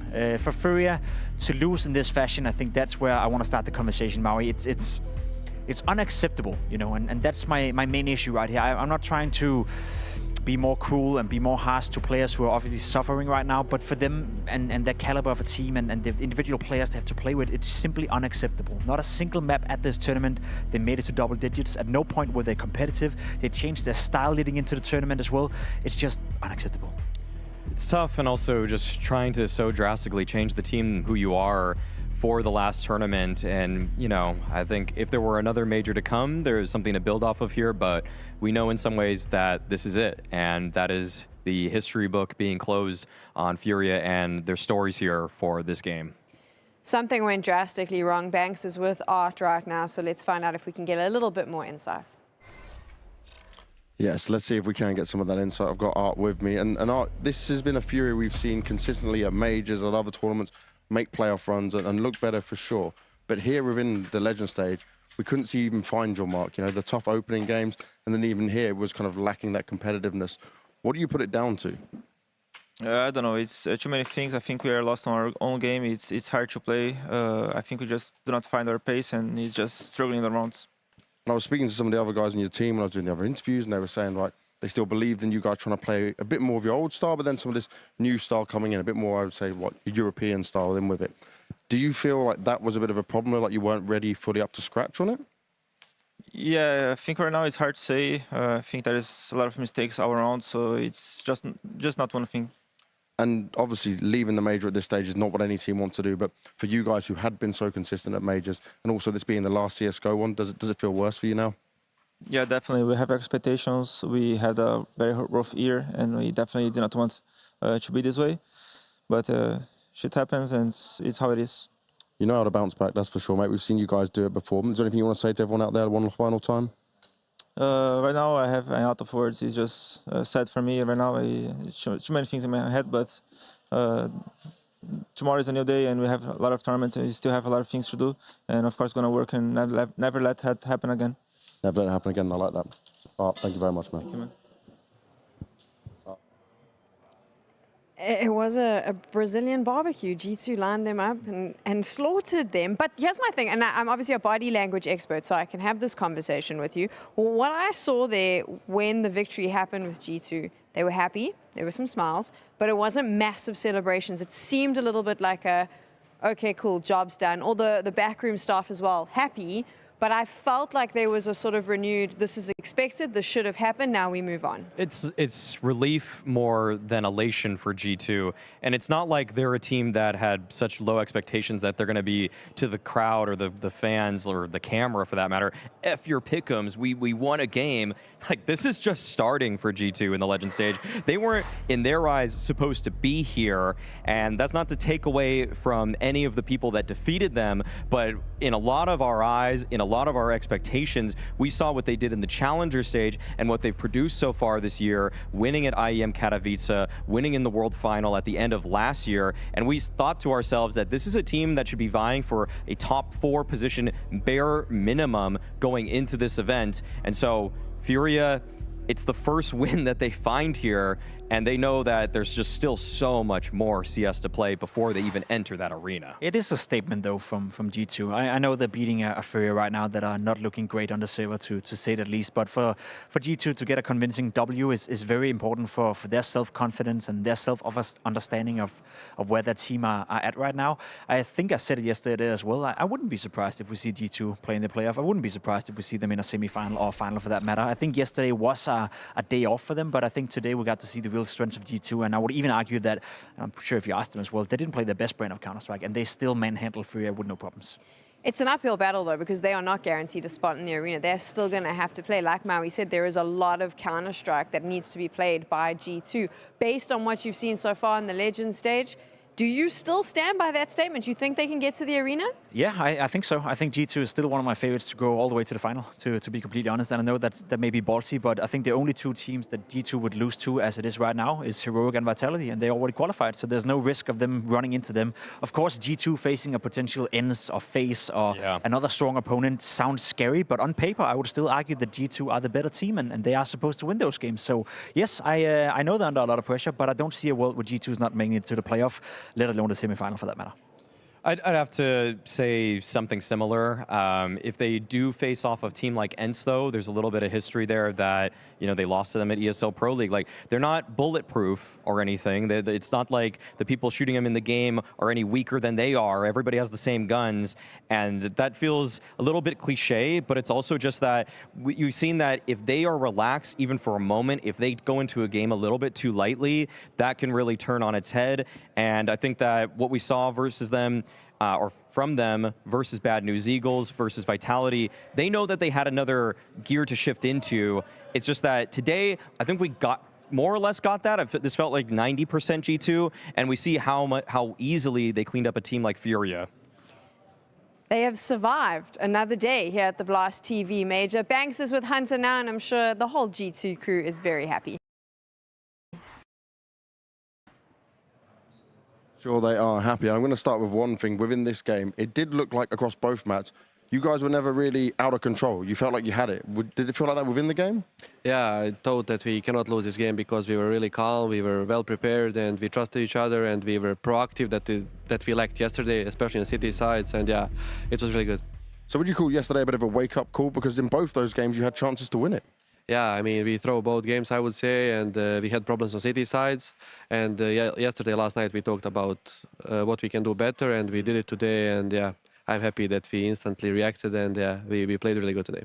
Now, talking about instantly reacting when it comes to it, though, is that every game now is an elimination game. Can you feel a difference when you're getting into this pressure scenario compared to maybe, say, think of other tournaments that aren't a major, and you have that same pressure of a potential elimination, comparing it here now at the major? Yeah, I mean, especially when you play a best of one, of course, there is pressure. Every round matters, and one round can change everything if you play against a good team. And all the teams here, they are for the reason, and they're all good. So playing best of 3 is a bit of less pressure because you have more space for a mistake. And yeah, that's why we looked much better today than yesterday, for example. And yeah, tomorrow, new game, new day, and we need to just refocus and do what we did today. And yeah. Are you going to have some rituals to make sure you come in exactly the same as you did today? Yeah, we'll try to do that. Of course, it will not be easy, but yeah, I mean, depends what the opponents will do as well. So we need to prepare as best as we can. We need to trust to each other, and yeah, we'll not have any issues if we do that. Well, I'll let you go prepare and get ready. Hunter, thank you very much, man. You. Thanks so much, Banks. We're going to talk a lot about G2 over the next few days with the Legends stage. So I think what we need to talk about now is the fact that the last CSGO major is not going to have Brazilian representation. And it feels very odd for me to say that the South American, that swag that they have is not going to be on the main stage, Maui. No, and it's tough because it's also seemingly the end of what we know about Furia in this game, that their story has at this point been written, that we were able to enjoy the semifinals run that they had at IEM Rio's major. And for them now to not make it once again, it actually ends a few discussions. I think that one question that was starting to brew between QUESÉR was that if he could challenge someone like QUESÉR for being the best Brazilian player of all time. And I think that discussion is over. I don't think that there's any way that you could argue that QUESÉR holds a candle to what QUESÉR was able to do, or to QUESÉR, that is. And if they had some kind of miracle run here, if he was able to show that he was the best rifler in that playoffs, then that discussion is a little bit more open. But not being able to deliver on the main stage means that it is cold, Pimp. It's cold. QUESÉR is the best Brazilian to play CSGO, period, for me. I would agree with that, but I also would argue that Furia never gave QUESÉR a chance to get that title, to be completely honest. I've been one of Furia's biggest critics, I guess, the past year. I'm looking at the lineup, and I'm constantly thinking, when you look at the player material you have to work with, QUESÉR, Yuri as well, used to be a great player, almost a world-class player for that matter, and you still haven't won a trophy. It will also go down in history now that, yes, I know Furia have a couple of tournaments left, but I think it's safe to assume they won't win any of those tournaments because they've never won a Tier 1 tournament in the history of Furia's lineup. They won a couple of online, during COVID, during the Corona online era in NA, but never won a big Tier 1 trophy. And when you look at the players, when you look at the material, when you look at the history of the team, that's a disaster, right? That should have been one of those things that they could check off at some point. Sure, not winning a major, not a disaster for a team like Furia. There's so many good teams out there, but going through Counter-Strike Global Offensive as one of the few top teams out there who's been there from the beginning, who's not going to win a trophy at all, that's going to sting. That's going to sting when you look towards Furia in the history. Furia overhyped Brazilian team, Maui? I don't think they're overhyped. They've been good for a long time. Yeah, they just don't show it. They've just kind of been circling in that top 10 for such a long time, and I think they really broke out onto the stage at, I think it was ECS Season 6 or so, or maybe Season 5, where they were able to take down Astralis in a BO3. In London, yeah. And I think that really just put them on the map for everybody. And I think since then, they've kind of been this team that has played spoiler, but actually they've surpassed just playing spoiler. They were actually becoming one of the Tier 1 gatekeepers to say, if you want to be elite, you have to get past the shenanigans of art. You have to get past this rifle duo in Yuri and QUESÉR, and you need to show that you can just beat what many would consider the most gimmicky style in Tier 1 CS. And that's why it's really bittersweet to see them try to shift their style into this final major and try to play a little bit more European-centric. And I almost feel like this is based off of maybe community perception and backlash and feedback, and I wish they just kind of stuck to their guns. But I say this with a little bit of hindsight, knowing that this is the final major, that they will have no more left to give, because this project could have worked, maybe given to the next major, because the player quality is so high that they're always going to have this floor that's good enough to get to majors. Then they could keep trying this process. But now we know that's it, and there's no more left to give. I didn't like this Furia. I didn't like this Furia at all. And I do normally like Furia, so I'm sad to see them go, but this is what it is. The last CSGO major, no Brazilian team. I can't get over that, and I'm going to stop saying it. Let's talk about the results from today. Pimp, your favorite results that you've seen so far? Oh, there's been quite a few today. I think the quality of Counter-Strike today and the pressure on the teams have really been ramping up, right? I think the fact of the matter is that ENCE lost a game to Into the Breach today in a best of one. I didn't see that one coming, and I'm going to be honest, I was watching the game and I was thinking to myself, all right, Into the Breach, you were miles ahead of ENCE in this one. They actually deserved that victory. It wasn't a one-off. It wasn't a lucky game. They just simply played better than